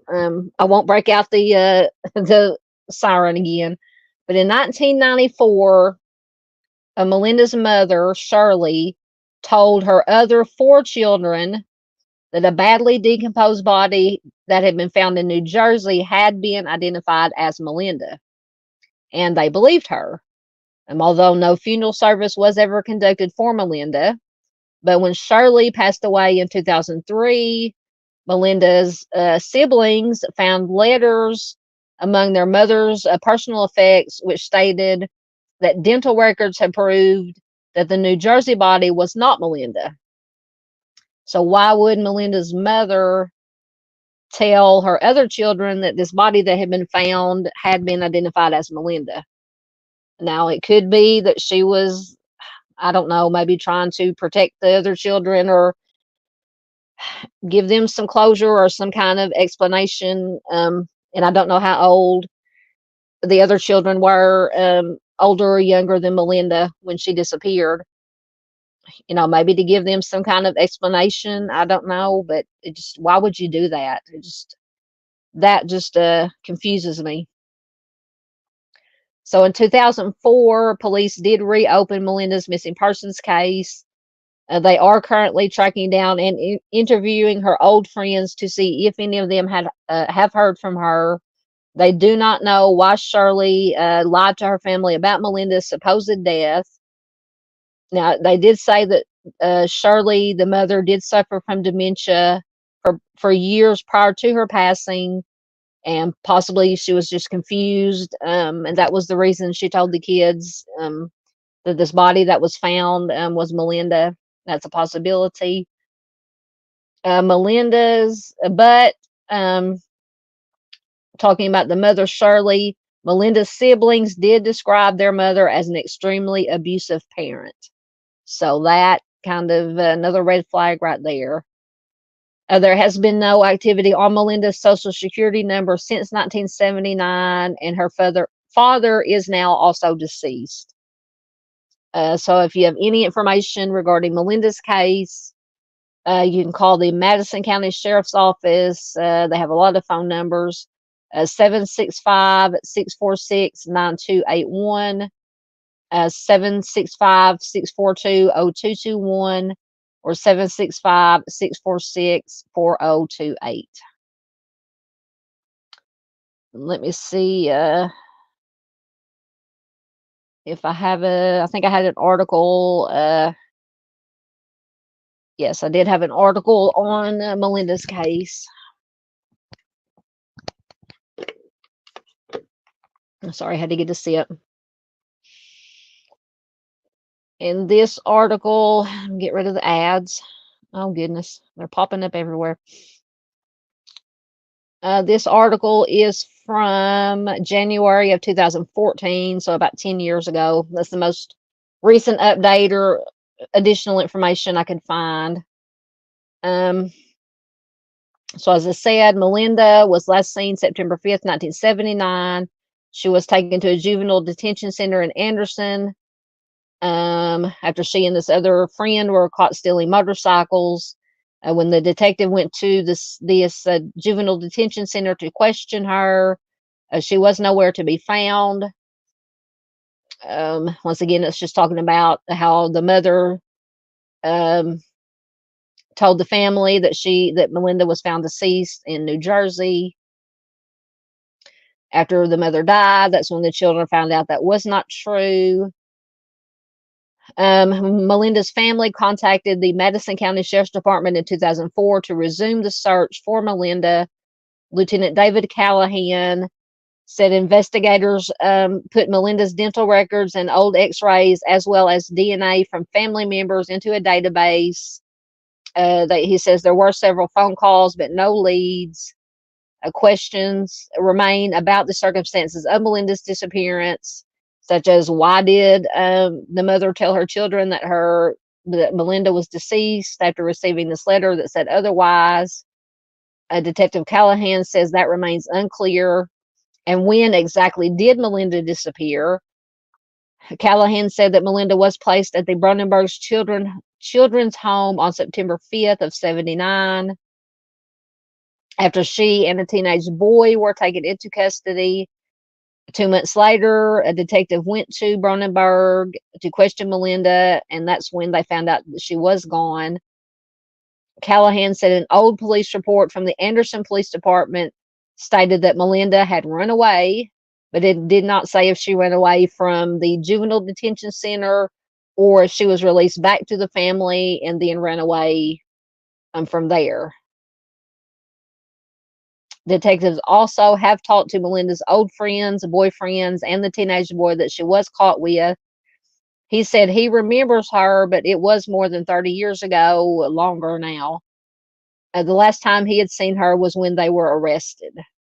Callahan said the boy was taken to a facility in Fort Wayne, and he had no further contact with Melinda. He now lives in California. Melinda's brother, Daryl, did set up a website about her disappearance called Mindy's Candle. He says, I will never lose the hope of reuniting with my little sister. Until then, I will keep the candle burning. The website has not been updated really since 2007, but it does contain several family pictures, including one of Melinda in first grade. Callahan said Melinda's siblings have since moved to Oklahoma. Where does the case stand as of 10 years ago? Callahan said Melinda's case has in recent years remained mostly inactive. He says there's been no activity on her Social Security or anything. We've had all kinds of inquiries from other agencies about unidentified bodies. We have sent dental records, but so far there has been no match. Callahan said Melinda's family has not had much contact with law enforcement in the past years. Once again, if you know something, like I said, I don't know if these numbers are still good, but it's from 10 years ago. You can contact Lieutenant David Callahan or Detective Brett Wright at the Madison County Sheriff's Office, 765-646-4017 or 4014. So that's just some additional information about Melinda. Yeah, that's very, like I said, definitely, in my opinion,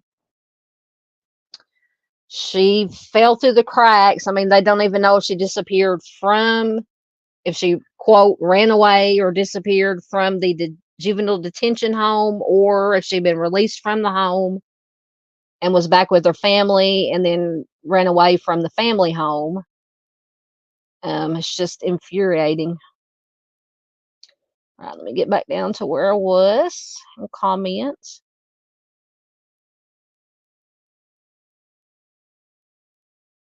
All right.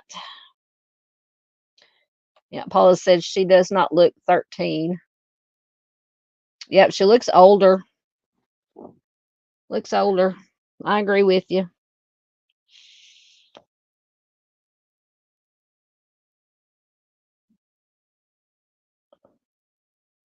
Oh, yeah, that's another case. I've been kind of trying to keep up with this case. Vid says, my daughter lives and half an hour away from where Suzanne Simpson went missing. I know there's been, what, didn't they arrest her husband or within the last few days? Yeah, True says, oh my gosh, I don't like this already. Absolutely. Yep, a 13-year-old doing Grand Theft Auto. Yep. I don't know why the mother would give that story to the children, especially after the siblings came forward after their mother passed away and said that she was a very abusive parent. I mean, that just red flags, in my opinion. Yeah, Chris says the Melinda's case makes him crazy. Absolutely. Yep, Arctic says it's nuts. Absolutely. That could be a possibility. Lance says maybe she was caught trying to steal something and was unalived. That's possible.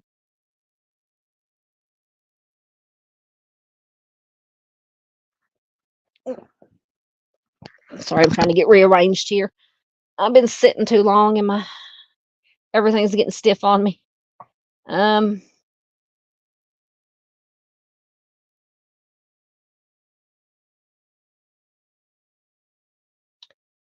Just trying to get to comments here.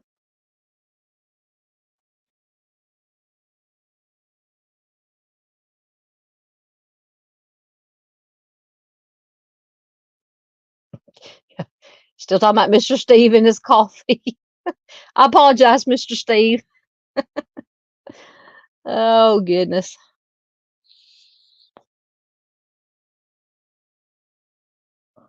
Yep, I agree. Lance says, I do not feel like any of the cases you've shown tonight are still alive. It feels heartbreaking in every case. Absolutely.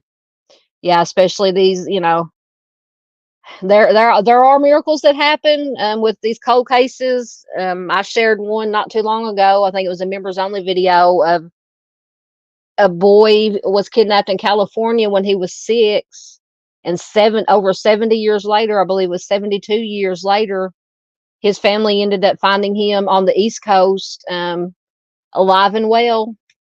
And he said that he had some memories of the abduction, but it was just crazy. Over 70 years, and he was found alive and well. So anything can happen, but I think, unfortunately, though, I think those are the rare cases. Um, Unfortunately, most of them, I always try to be positive and, never lose hope. But, you know, most cases, unfortunately, don't turn out like that. Oh, we wish they all did, obviously, but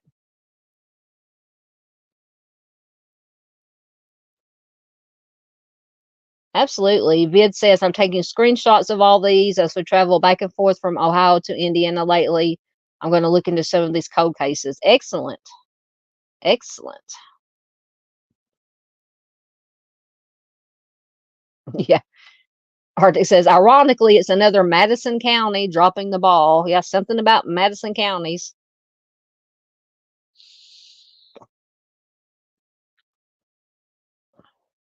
Absolutely. Miss Ann says, I just can't imagine or begin to, but the bravery of these parents that just fight and keep fighting, they're just so inspiring, like ones we know and see. Absolutely. Miss Barb is a prime example.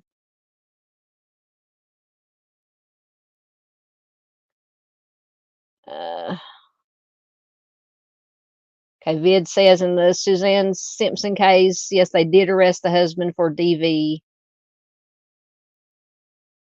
Yeah, because I think I was watching something, I can't remember what it was. It said there was a neighbor actually that heard screaming, and then, not blaming anybody, but instead of, calling 911, I think he evidently went out there with a flashlight looking around and said that he saw her and her husband go off into the woods or something to that effect and did not call 911. I don't know, just, nobody has an obligation to call 911, but I mean, I don't know. like I said, not absolutely not blaming anybody or judging, but um,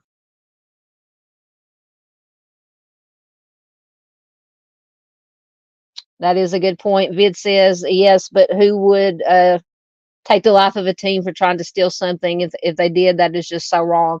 That is true, but unfortunately, it does happen. Especially more and more these days. People are so, and it maybe it was like that back. I don't think it was. I think it's gotten worse, but we just hear about it more with internet and 24-hour news cycles nowadays. But yeah, everybody just wants to, or is so quick to resort to violence instead of just either just hashing it out with words, or even a good old fashioned fist fight. They bring out weapons, and you know it's just sad. Absolutely. Miss Sanchez, miracles still happen. Yes, ma'am. Yeah. Lisa Joe says, however, when they're this old, it's a lot less likely that they never contact family. Absolutely.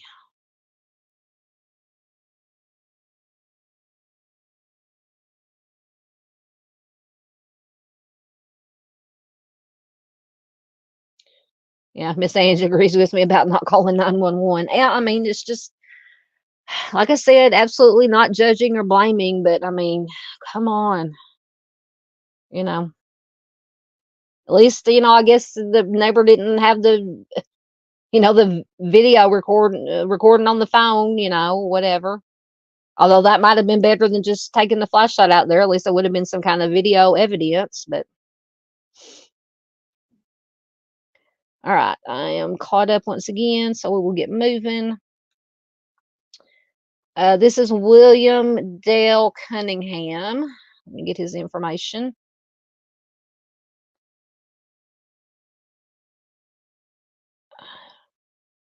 Should have already had it loaded. There it goes. William has been missing since September 21st of 1981 from Bloomington, Indiana. As a white male, he was 27 when he went missing. He will be 70 today. When he went missing, he was 5'9" to 6 foot tall, 240 pounds, with sandy brown hair and gray eyes. He did have a beard at the time of his disappearance. So William left Bloomington alone on September 18th, 1981. And I think this one is kind of, I have my theories about this one. So he left his home alone on September 18th, 81 to visit friends in South Bend, Indiana.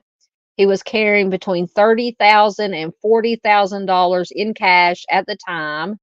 He was last heard from when he made a phone call from Pierceton, Indiana on September 21st. After that, he has never been seen or heard from again. Several weeks later, his black and silver 1978 Lincoln Continental was found unlocked and abandoned in a grocery store parking lot in Fort Wayne, Indiana.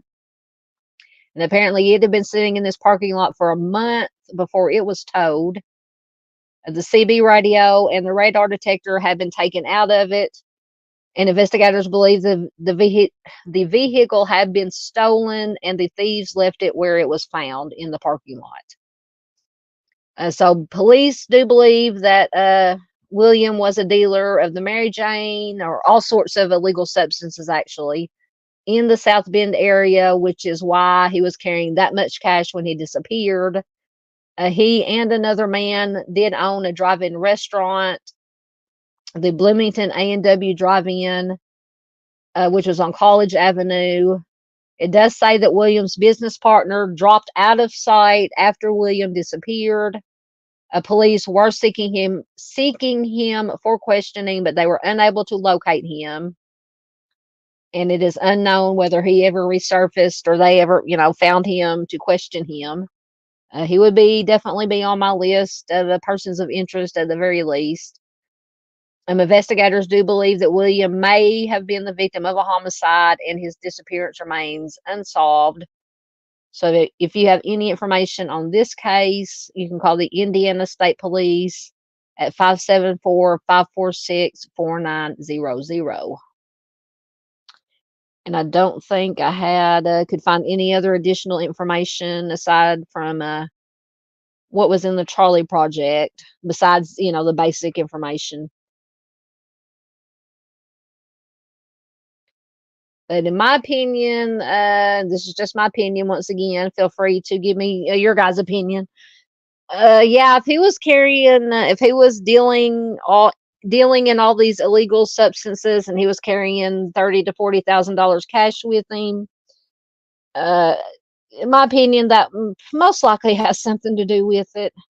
And then you add in the fact that his quote business partner in this restaurant dropped out of sight shortly after. And I'm not saying he had anything to do with it. It could be either he had something to do with Williams' disappearance and most likely homicide, or maybe somebody was after both of them if they were both in the dealing business. And after William disappeared, the other guy said, "I'm getting the heck out of Dodge, so I don't end up with the same fate." That could also be a possibility. But once again, that is just my opinion, my theory. I thought I bookmarked to see where I was in comments.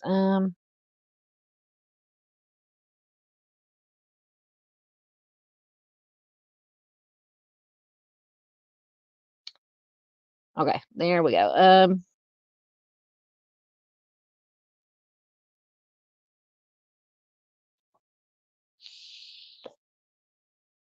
Gail says, I don't know which case you're talking about. Says that's another one that's a long time ago, but there are cases still being solved. Absolutely.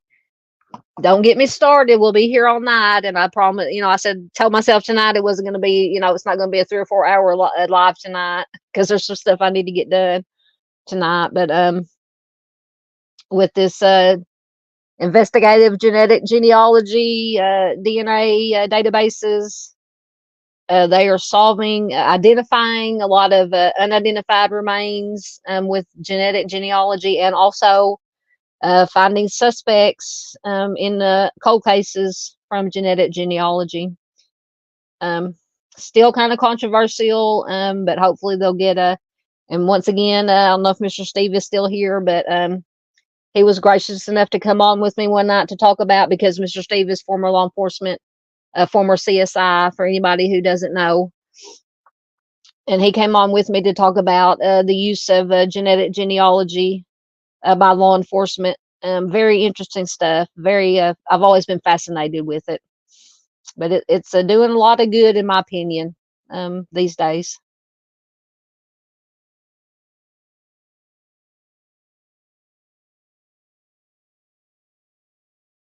Oh, Lance said good night. Good night, Lance.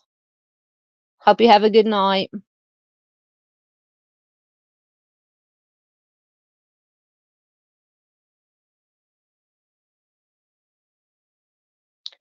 All right. Yes, exactly. Arctic says, wow, that's a lot of red flags. Excuse me. How did it sit for a month before it was towed? Absolutely. Did they put the Fort Smith Police Department officers in charge of Mrs. Case on Williams' case? Yeah, that's a possibility.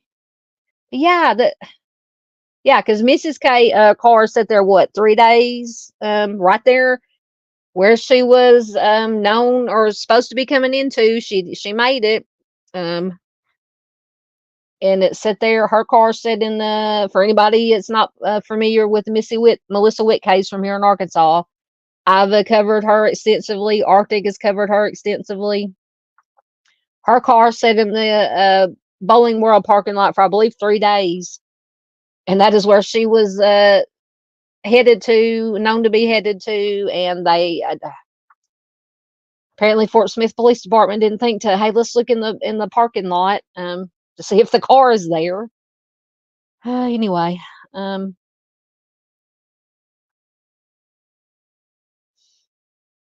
Chris says, I know that towns with the universities are probably going to have more cases.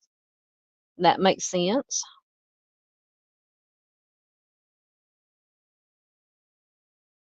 Yeah, Paula says red flag city. Yeah. Yeah, like I said, in William's case, I like my theory. uh, Thank you, Miss Gail, for being here. She says she's gonna head out. Have lasted as long as I can with these allergies. Oh, God bless you. I understand the allergies. Thank you, Southern Gal. Awesome mods in chat. Watch out for those alarms. Yeah, I'm sorry about I'll have to get a new red flag. Bless you all. Good night. Thank you, Miss Gail. Thank you, Miss Gail, for being here always.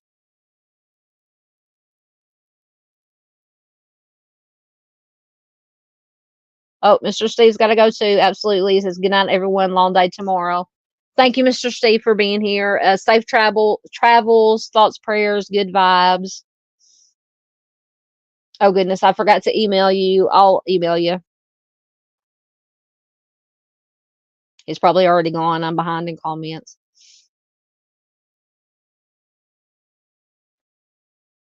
Paula wants to know, does anyone use Venmo? I have a Venmo account. I don't know about anybody else, but I have Venmo, PayPal, CashApp.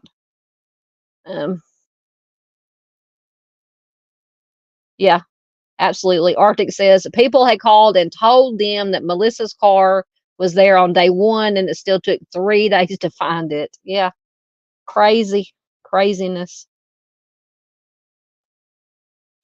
All right, I think we just got a couple more. This is Molly Laura Datillo. Molly went missing on July 6th, I can't say that, 2004, from Indianapolis, Indiana. She was 22 years old when she went missing. She'll be 42 years old today. At the time she went missing, she was 5 foot to 5'1" and 100 pounds. She was last seen wearing a pink tie-dyed shirt with a collar. She has brown hair and hazel green eyes. She had blonde highlights in her hair at the time she disappeared. She wears clear contact lenses or occasionally eyeglasses. The tip of her left thumb and the nail on that thumb are slightly deformed, shortened, and made hook-like from a childhood accident. She has a dime-sized brown birthmark on the outside of her right elbow. So Molly was dropped off, or Molly had dropped off an employment application at a Wendy's fast food restaurant near 10th Street and Highway 465 in Indianapolis. This was around 7 p.m. on July 6th of 2004. She had also purchased supplies for school and for her hobbies. And apparently she had went to the school or wherever, and she had dropped one of the 3 classes that she was taking at Indiana University. Apparently it was the last day to drop classes. At 11 p.m., she placed a call from a payphone at a Thornton's gas station in the 5700 block of Crawfordsville Road. This call was to a friend, but the line was disconnected when the friend picked up the phone. After that, she has never been seen or heard from again. All of her personal belongings, including her car, her voice practice equipment, her cell phone, wallet, bank cards, contact lens solution, ID, they were all left behind. And she did leave additional job applications inside her vehicle. She had taken her cell phone with her when she left her brother's apartment, and it was later found in his home, which indicates that she did make it back there. Her brother was not immediately concerned when she did not come home that night to their apartment, as she had gone on impromptu short visits to people in the past. He did not report her missing until July 8th, which is 2 days after she was last seen. She was a student at Eastern Kentucky University in 2004. She was in her 5th year. She was very close to graduating. She had enrolled in the school on a running scholarship, which expired in 2003.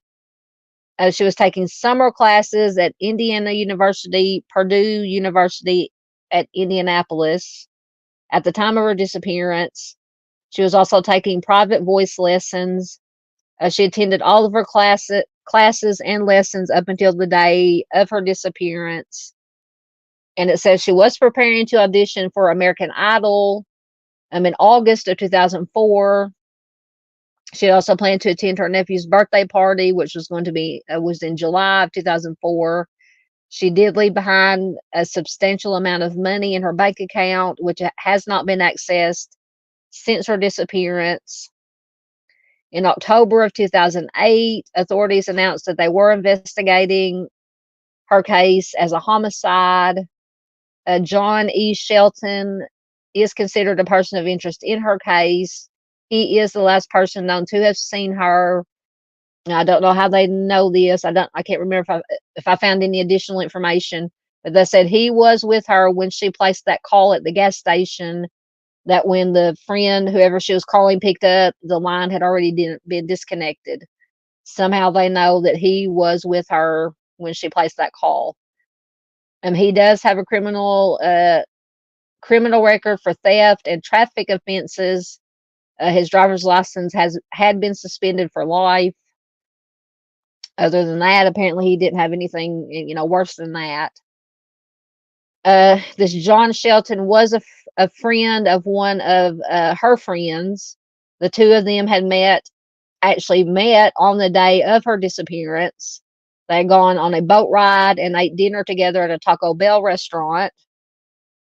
No criminal charges have ever been filed in Datillo's disappearance. However, in November of 2010, John Shelton and his father, Ed, were found civilly liable for her wrongful death and ordered to pay $3.4 million in damages to her family. The Datillo family alleged that John committed battery on her, which did lead to her death. The Sheltons never showed up to court to defend themselves in the suit, so a default judgment was issued against them. John is currently in prison on unrelated charges. John was the one that was with her when she made that phone call. And Ed, which is his father, his whereabouts are unknown. She was the youngest of 9 children. She was a native of Madison, Indiana. Says she was an excellent student, runner, and singer. She was described as being a very social and trusting person. Her loved ones believe that she was abducted, as it is extremely uncharacteristic of her to leave without warning, and her case is unsolved. So if you have any information regarding this case, several numbers you can call: the Jefferson County Sheriff's Department at 812-265-2648. Once again, I think every state has a Madison County. A Madison Police Department at 812-265-3347, or the Marion County Sheriff's Department at 317-231-8154. And I believe I do have, oh, that's not what I was looking for. Let me find it. Just an article about her, a short one. And this was from May of 2018. The Datillo family was finally able to experience some closure for Molly Laura Datillo, who went missing in 2004. When Jefferson County Circuit Court last fall announced they declared her officially deceased. In September of 2017, Jefferson Circuit Court Judge Daryl Auxier signed an order declaring that Datillo is presumed to be deceased from her continued absence of more than 7 years. The order also concludes that the day Datillo went missing in Indianapolis, which was July 6th of 2004, to be the date of her death. We talked about her. She was a student at Kentucky University, taking summer classes. Just trying to get to the, there's some more information.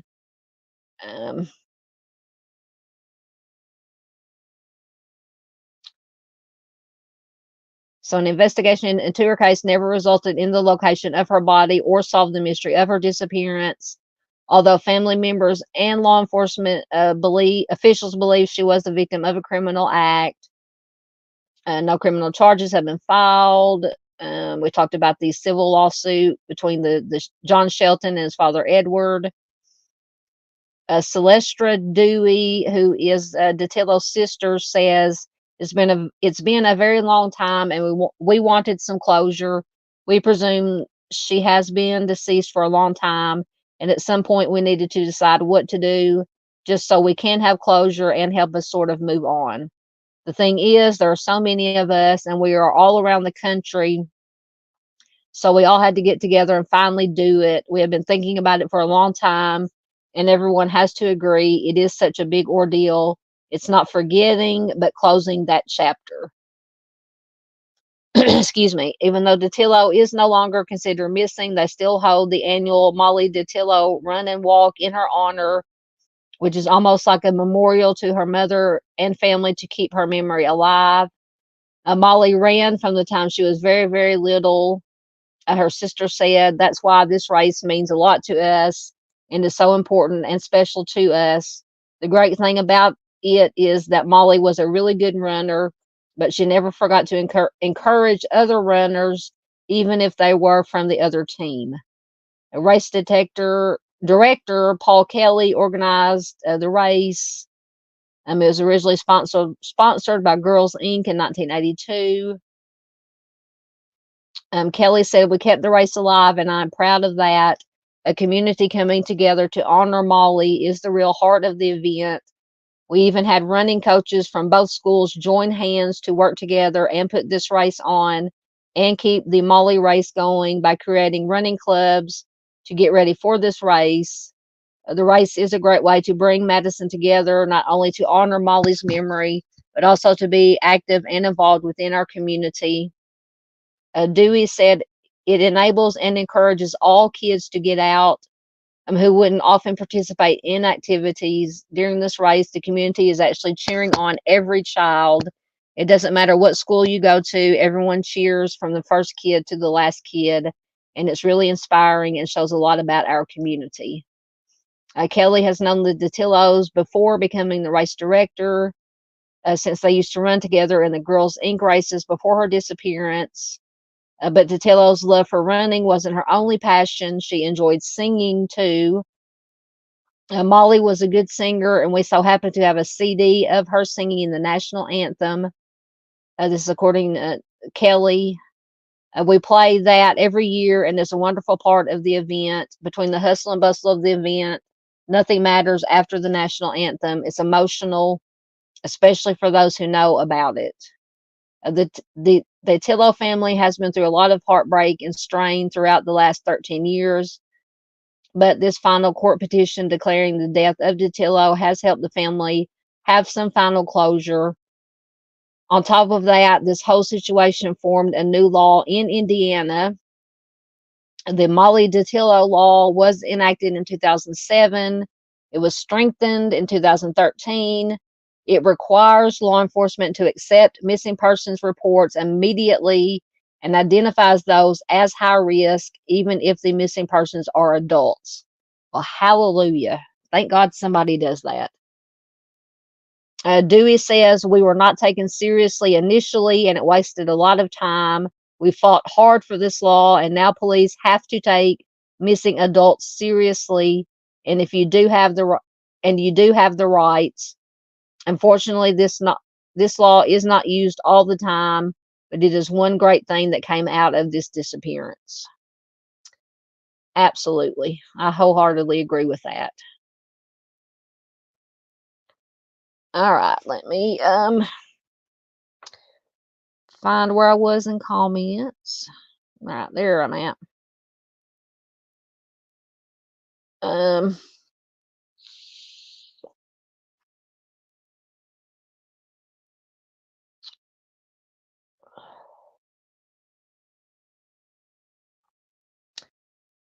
Paula says, how old was she in 2004? American Idol has a cutoff limit. She was 22 when she disappeared, which was in 2004. So that, yeah, because I've seen kids way younger than 22 on American Idol. I don't know what the cutoff is. No, I know actually, my youngest nephew, did one of the video tryouts for American Idol, and he was uh 15, 14, 15, 16 when he did the video tryout for American Idol. But I don't know what the cutoff limit is. I'm thinking 15 or 16, but I could be wrong.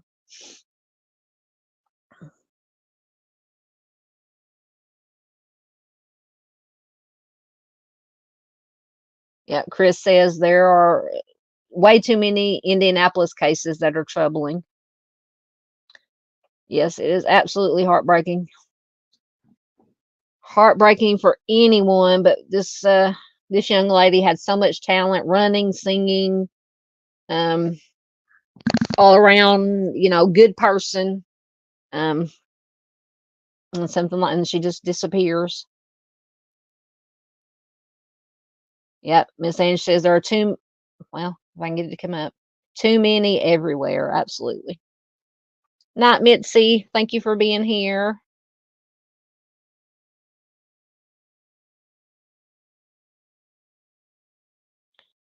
Yeah, Dandy says there's so many mysterious cases everywhere that reporting nonstop 24/7 couldn't keep up. Absolutely. I've said that many times here. All of us could be on here or on social media sharing every cold case missing, new missing, and we would not be able to, unfortunately, keep up. It's just sad. Thank you, Miss Barbara. She says, good night, everyone. Stay safe. Great chat. We'll share. Thank you, Miss Barb. Always good to have Miss Barb here. Much love to Miss Barb.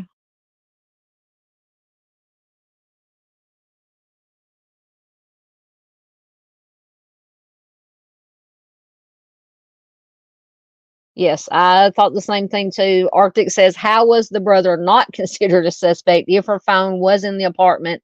And it indicates she did make it back to the apartment after dropping her application off. I mean, he would have been who I looked at first. Absolutely. I wondered about that too, but said he was looked at, or what I say, he was initially looked at, and they said, they cleared him or whatever, or didn't consider him a suspect, or they may have just been saying that. I don't know, but I mean, yep, absolutely. You always start from the inside and work out. And Miss Angie's right. I mean, just how it works. You start there and you work your way out. Absolutely.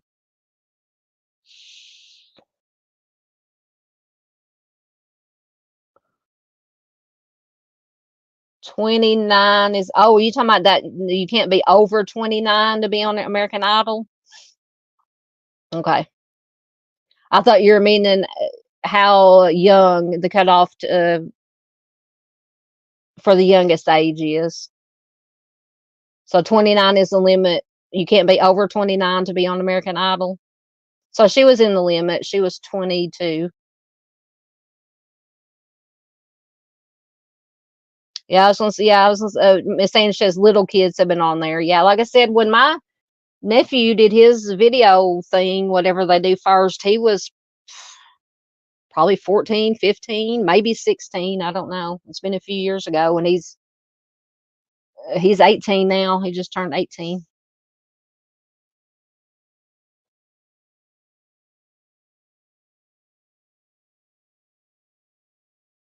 Yep. Dandy says we're all vulnerable until we're considered to be too old for the trade.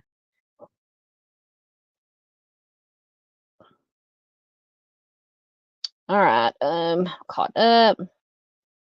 This oh, got a couple more. Okay, this is Sharon K. Emery. Let me get her information. Just got her and one more, and I don't have any additional information on the last two except for just what's on the Charley Project. So Sharon went missing on September 3rd, 1981, once again from Indianapolis. A white female. She was 25 years old when she went missing. She will be 68. At the time she went missing, she was 5'2", 106 pounds, wearing a yellow t-shirt and blue jeans, brown hair and hazel eyes. She has a scar on her right wrist and a homemade tattoo on her right arm. Emily was last seen in the vicinity of East Washington Street and North State Street in Indianapolis on September 3rd, 1981. She lived with a male roommate, and she had been out drinking with him that night. Her once again, here we go again. This is same old song and dance. Her roommate stated that she left after an argument. So they had an argument, and she left. This was around 3 a.m. in the morning. After that, she has never been seen or heard from again. Or no, she was never been heard from again. She was last seen in an area noted for its prostitution activity. The day before her disappearance, she had left her son in the care of friends. A few days before she disappeared, apparently someone had tried to run her over with a car. A police officer was called to the scene. The driver was cited and apparently let go, and she walked away from the scene. So was this an accidental? But it said that someone had tried to run her over with a car. How could they just cite the driver and let them go? Unless I'm missing something, which is entirely possible. So, surprise, surprise, neighbors reported hearing a violent argument at the apartment the night that she disappeared. So this, let me go back up here. So this is her male roommate with, once again, the mysterious, all too common, we had an argument and they just walked out and were never seen again. So the neighbors reported hearing a violent argument that night that she disappeared. And it gets even better. They saw a blood-stained rug lying next to her apartment building afterwards. She was not reported missing for 2 days. And by the time the police arrived at her apartment to investigate, the blood-stained rug was gone. And the male roommate, had moved out of the apartment. So there were rumors that she passed away of an OD and that her body was dumped somewhere in southern Indiana. Investigators believe that she went back to her apartment after the argument with her roommate and met with foul play there. In my opinion, she may have never even left that apartment. Her case remains unsolved. So if you have any information in Sharon's case, call the Indianapolis Police Department at 317-327-6160. Bunches, everybody's got their red flags, I'm sure, for this one.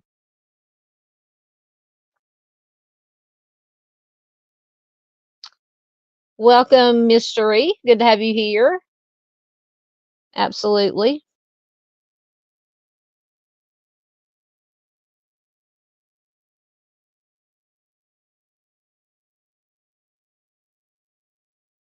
Yeah, Paula says 15-year-olds can audition for American Idol. Yeah, he was probably 15 or 16 when he did his audition. Excellent. Mystery has a channel. Arctic's already got the link in. Thank you very much. We'll definitely check it out. Absolutely.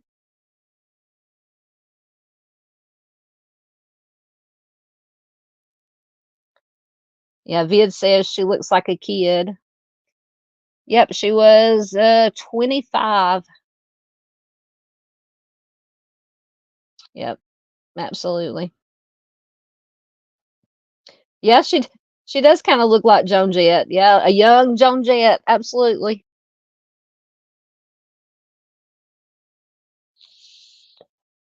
Vid says a roommate jealous of her. That's the feeling I get on this one. Something, I'm telling you, the roommate. Why is it always and I'm not saying obviously they don't know who did it, it's unsolved, but the male roommate mysteriously disappears, and it's the same old story. We had an argument and they just walked out and were never seen again. Now, it is entirely possible that she did leave and come back, and then that's when something happened. But I would wager that she probably never left that apartment, but that is just my opinion. Yeah, and what is with the artist says, "Oh my God, now sir, we can't be running the women folk now, and I'm gonna have to write you a ticket. Have a nice day." I'm glad. How can because the way they worded it, they said somebody tried to run her over with the car, and all they did was give them a ticket and send them on their way. How can that be? Oh my goodness. Just blows my mind. So, I would want to know. And once again, I dug and dug and dug after I read about, this male roommate that disappeared, the blood snot, and her being somebody tried to run over with the car. I dug in the Google machine deep to look for more information about any of that. Couldn't find any, because I had lots and lots of questions about in this case, and it just drives me crazy when I can't find any additional information.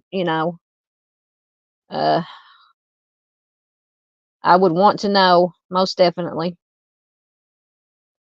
Yes, absolutely. A mistress says totally does not make sense that LA just gave a ticket. Yeah, absolutely, that blew my mind. All right, I think we've got one more. This is Ronald Lee Gilbert, and Ronald went missing on September 18th. Excuse me, 1984. I'm from Terre Haute, Indiana. He is a white male. He was 28 years old when he went missing. He will be 68 years old today. Um, and I didn't use that picture. I used the one on the top with the name. But on the Charley Project, and I'm not by any means making fun, but they have two other pictures on the Charley Project, and one of the pictures, this guy is a dead ringer for what's his name, Ronald DeFeo, the one that Amityville Horror was based on, or that he's the one that allegedly, I think he was convicted of killing his family, and then they made the Amityville Horror movie. He is a dead ringer. This one picture for Ronald DeFeo. But anyway, at the time he disappeared, he was 6'1" to 6'3", 225 pounds, with brown hair and green eyes. So Ronald disappeared with another man named Gary Lansall from Terre Haute on September 18th, 1984. The two men left town that day, supposedly en route to Paris, Illinois. Once again, we have substances involved. They were planning to collect a debt from Jerome E. Board. He apparently owed this other guy, Gary Lansall, who was a substance dealer, around $2,800 for substances. The men never returned to Terre Haute, and neither of them has ever been heard from again. In 2000, Jerome and his brother Herbert Board Jr. were tried for Gilbert and Lansall's homicides. Prosecutors alleged that the brothers and a man named Dale Peterson decided to GSW the two men on their father's property rather than pay back the money. Jerome's ex-wife, Deborah, testified for the prosecution, stating that when Jerry brought them to the property in Paris, that Herbert and Peterson were lying in wait to GSW them, and afterwards they dismembered the bodies and burned them. By the time the Board brothers were charged, Peterson had taken his own life. The wife, Deborah, did not give her statement about the homicide until the police contacted her in 1999. She was granted immunity from prosecution for her role in the alleged homicides. There was no physical evidence to support the story. Therefore, the Board brothers, were acquitted of all charges in December of 2000. Ronald's daughter is still alive and hopes to find her father's remains. Foul play is suspected in both the men's cases, Gary Linsall and Ronald Gilbert, due to the circumstances. So if you have any information regarding this case, call the Vigo County Sheriff's Office at 812-232-3801. Just let me make sure quickly that I did not have any other information. Nope. All right.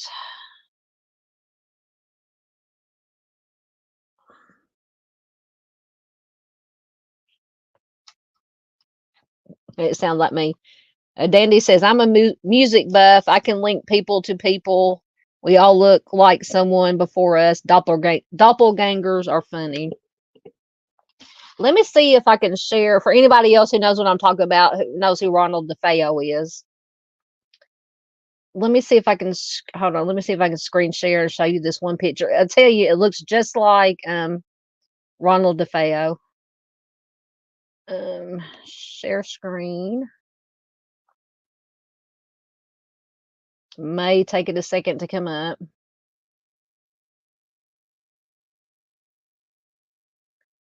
Oh, you can see it there. The one on the right on the top. I don't know if you can see my cursor. The black and white one. It looks just like Ronald DeFeo. That's crazy. And make it. Let's see if I can make it a little bit bigger. I don't know if that's any better. That's a little bit bigger. Yeah, this one. I don't know if you can see my cursor right there. Top one, black and white one. Looks just like him. Yeah. Oh, Mystery says, yeah, the one on the bottom also. Yeah. But yeah, to me, that one on the top on the right, the black and white one, that is a dead ringer for Ronald DeFeo. That is crazy. Like Dandy says, we all have doppelgangers. All right. Let me get get that one back up there. All right.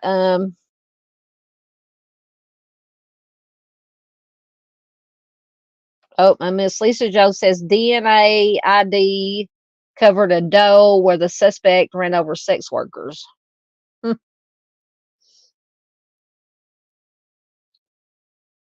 Yeah. Mistress says, wow, just wow, 2 missing over 1 collection trip. Yeah, and it was only like let me see, let me get the information back up where I can read it. Granted, it was in 84, but it was just a little bit over $2,000. I mean, even back in the 80s, and by all means, today's standards, $2,800 is not a lot of money when it comes to dealing. But yeah, 2 disappeared, most likely unalived, for a little over $2,800, unless there's more to the story that just didn't come out. But yeah, it's just crazy.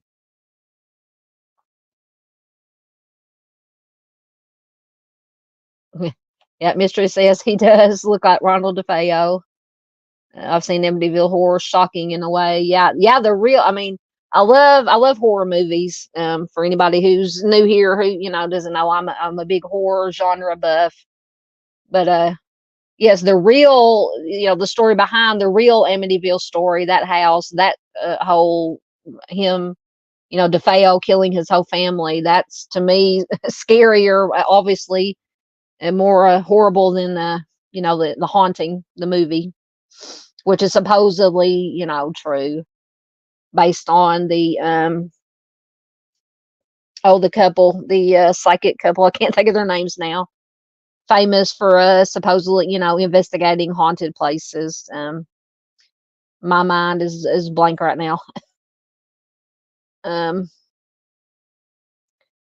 Yes, most definitely a crazy case. Yeah, absolutely. Yeah, Arctic says, well, if a substance debt was involved, I would bet old Jerome killed Ronald and Gary. That would that would be my guess too. Yes, absolutely. Vid says that poor girl. I hope she gets to the bottom of this for her dad. Yes, yeah, it's the ones, family members, loved ones who are left behind who have to, especially when you don't know, obviously, what happened. So hard. That's a good thought. The mystery says I was thinking the same. A planned attack once they got there. Possible, absolutely. Yeah, Vid agrees that I can almost see the resemblance of the Amityville horror look-alike. Yep. I'm telling you, he is a dead ringer for him.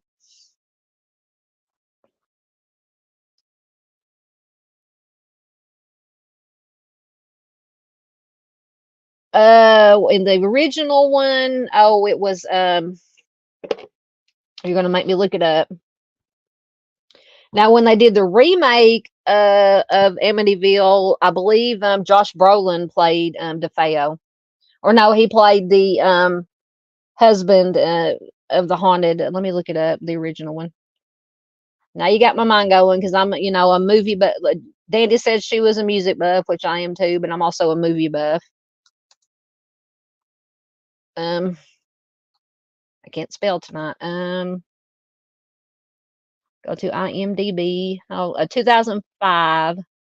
So that was the remake. We'll get to that one. 79. The original one. We'll get to the cast. Uh,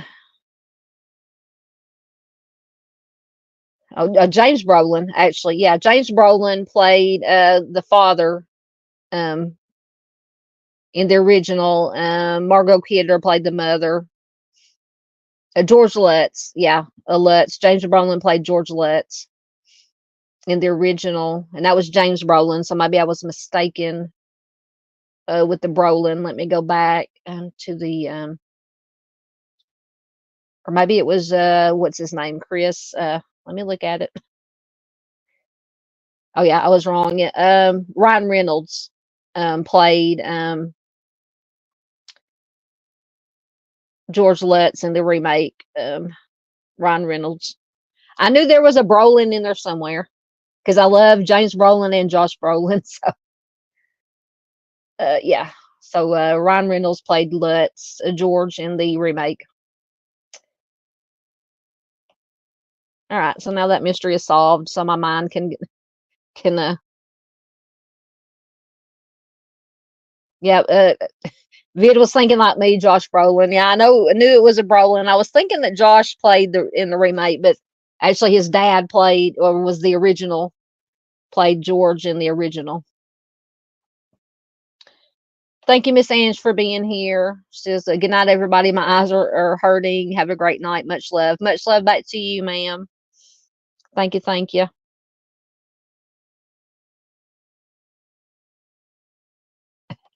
Yeah, Daddy says he looks like he played for Led Zeppelin. Yeah, either Led Zeppelin or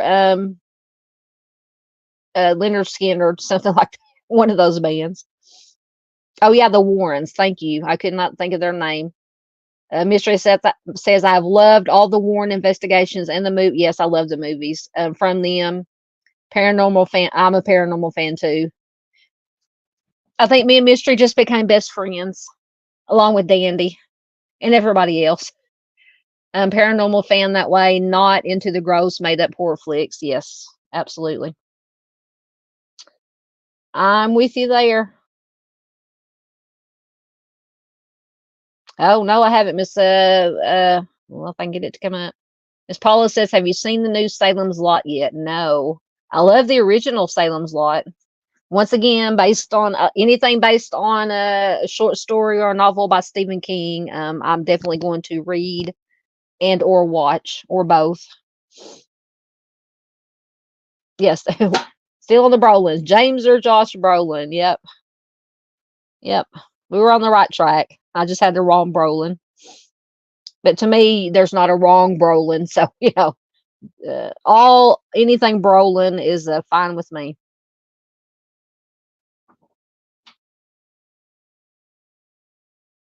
Oh, Mistress says she wants to see the Nun too. I've got to watch the first Nun. I've got to watch the first one. Paula says she can see the resemblance. Dandy does not watch TV or movies. That's all right. You're a music buff. We'll forgive you.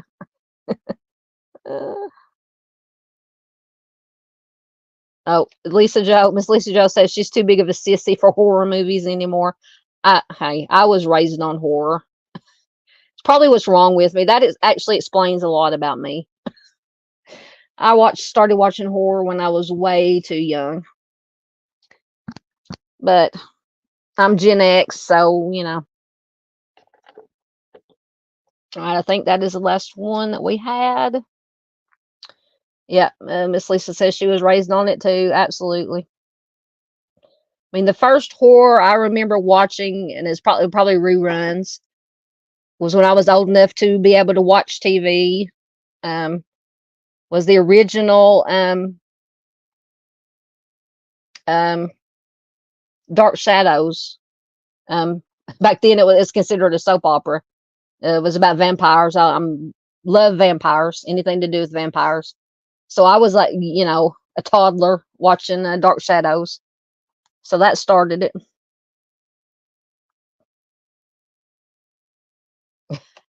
I love Pet Sematary, the original one. Miss Lisa says she watched Pet Sematary when she was like 6 years old. Yeah, sounds like me. All right, guys, I think that is all that we had for tonight. It's been about 2.5 hours. Oh, Miss Lisa says she can't do. Oh, wrong one. She can't do. Hold on. They keep jumping on me. She can't do ghost or demons. I love anything ghost or demons. Good night, Arctic. He says his eyes are giving out. I know my eyes and everything is giving out. My voice. So everybody have a good night. Thank you, Miss Lisa Joe. Thank you, Miss Paula. Oh yeah, I don't do. Yeah, Miss Mystery says I do not do boards in paranormal. They bring one of those out, and I'm finding a different video fast. Yeah, the Ouija boards. Oh, excellent. Dandy says her oldest boy is named Gage from Pet Sematary. Love it.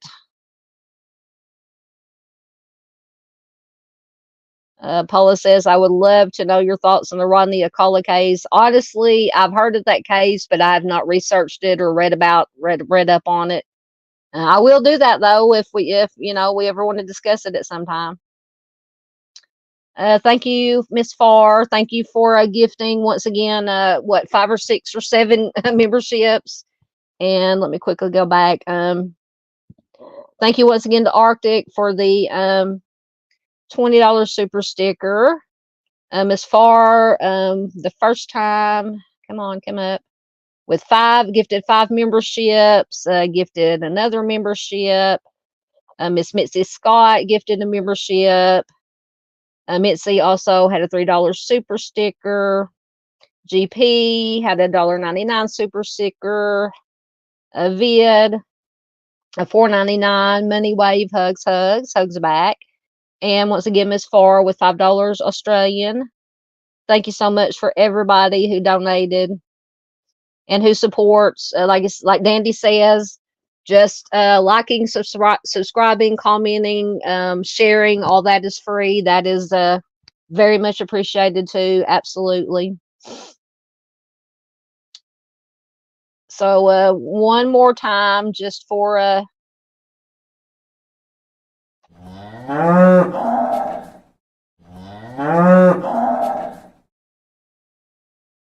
that was for everybody, for donations, for memberships, for likes, for subs, for shares, for comments. Everybody gets a cow. I'm like Oprah tonight. You get a cow. You get a cow. I can't give away cars. Actually, I can't give away cows because we don't have cows around here anymore. Now, if it was, 30 years ago, I could give everybody a cow. Let me see. Hold on. Let me get back to where I was. No, yeah, that what the boards bring. That's what. Yeah, that's what we're scared of. Miss Lucio said, "Y'all scared of the boards, but not what it brings." Now, no, what the boards bring. That's what's to be afraid of. Thank you, Vid. Have a great night, everybody. Thanks for a wonderful live. Southern Gal, you rock. No, you guys rock. I couldn't do this without you guys. Thank you, Miss Dandy. Thank you to Dandy and everybody who has a wrench, who helps out, throwing in links for me. It is very much appreciated. Thank you, Mystery, for being here. Definitely check out Mystery. I will be checking you out. Says, have a great night, morning, all. Hugs and chat soon. Thank you. Thank you. All right. So Ronnie Acola was a serial offender who was, on the dating show. Oh, okay. I will definitely, like I said, I've heard of his name, but I haven't. And I've definitely heard, yeah, what you said. He was on the dating game. I will definitely do some research on it, and we can have a discussion one night. Oh, there's Terry Dean. Hey, Terry, welcome. Says, sorry to miss y'all, headed to replay. Thank you so much, Terry. Absolutely. Thank you once again, Dandy. Thank you everyone that was here and supported the channel. Moo to you. Yes, a moo to everybody. Everybody deserves a moo. Absolutely. Oh, thank you so much. Mystery said tonight's live is worth the replay. Thank you so much.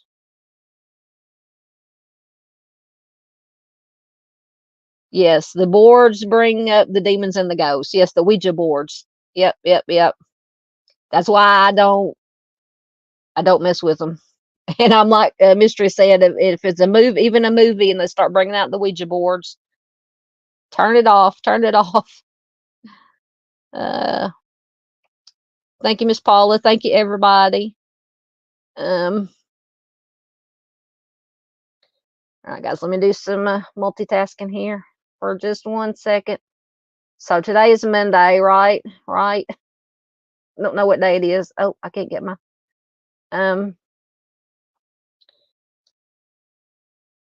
so I'll probably be live Friday night. We'll do a true crime after dark. I found some stupid criminal and then some kind of weird offbeat true crime stories lately on my news feed that I've saved in my browser, so we can talk about that and just kind of chill like we usually do with true crime after dark about 8:15, 8:30 Central Time Friday, and then hopefully if everything works out, hopefully I'll be on with Arctic for his live stream talking to the sister of ELISA Robertson. You do not want to miss that. If you can't make the live, please do catch the replay. That is a crazy, infuriating case, the way it was handled. So do check Friday night and Saturday night. And then we'll be back next Monday again with another the usual missing person Monday live stream. Dandy says her sage and stones will protect her. Yes, ma'am. And the rest of this week I'll have video uploads probably Wednesday or tomorrow and Wednesday, or Wednesday and Thursday, or I'll have a couple of videos to upload, a cold case and a spotlight case to upload for you guys. Miss Lisa says she doesn't mess with any of it, even in the movies. True. So thank you guys so much for being here. Thank you everyone who is watching replay. Very much appreciated. Please do, once again, thumbs up, share it anywhere and everywhere you can. That is the most important thing you can do to help get this information out to as many people as possible, to get more awareness to these cases. Maybe if we get lucky, bring some closure or some leads. Maybe it'll jog somebody's memory. The right person will see it and make a call. That's all it takes, is one call. Could be the key, the piece of the puzzle. So I will see you guys hopefully Friday. So until then, everybody, take care of yourselves. Be careful out there. Take care of each other. That is the most important thing we can do, is take care of our fellow human beings. and I will see you later.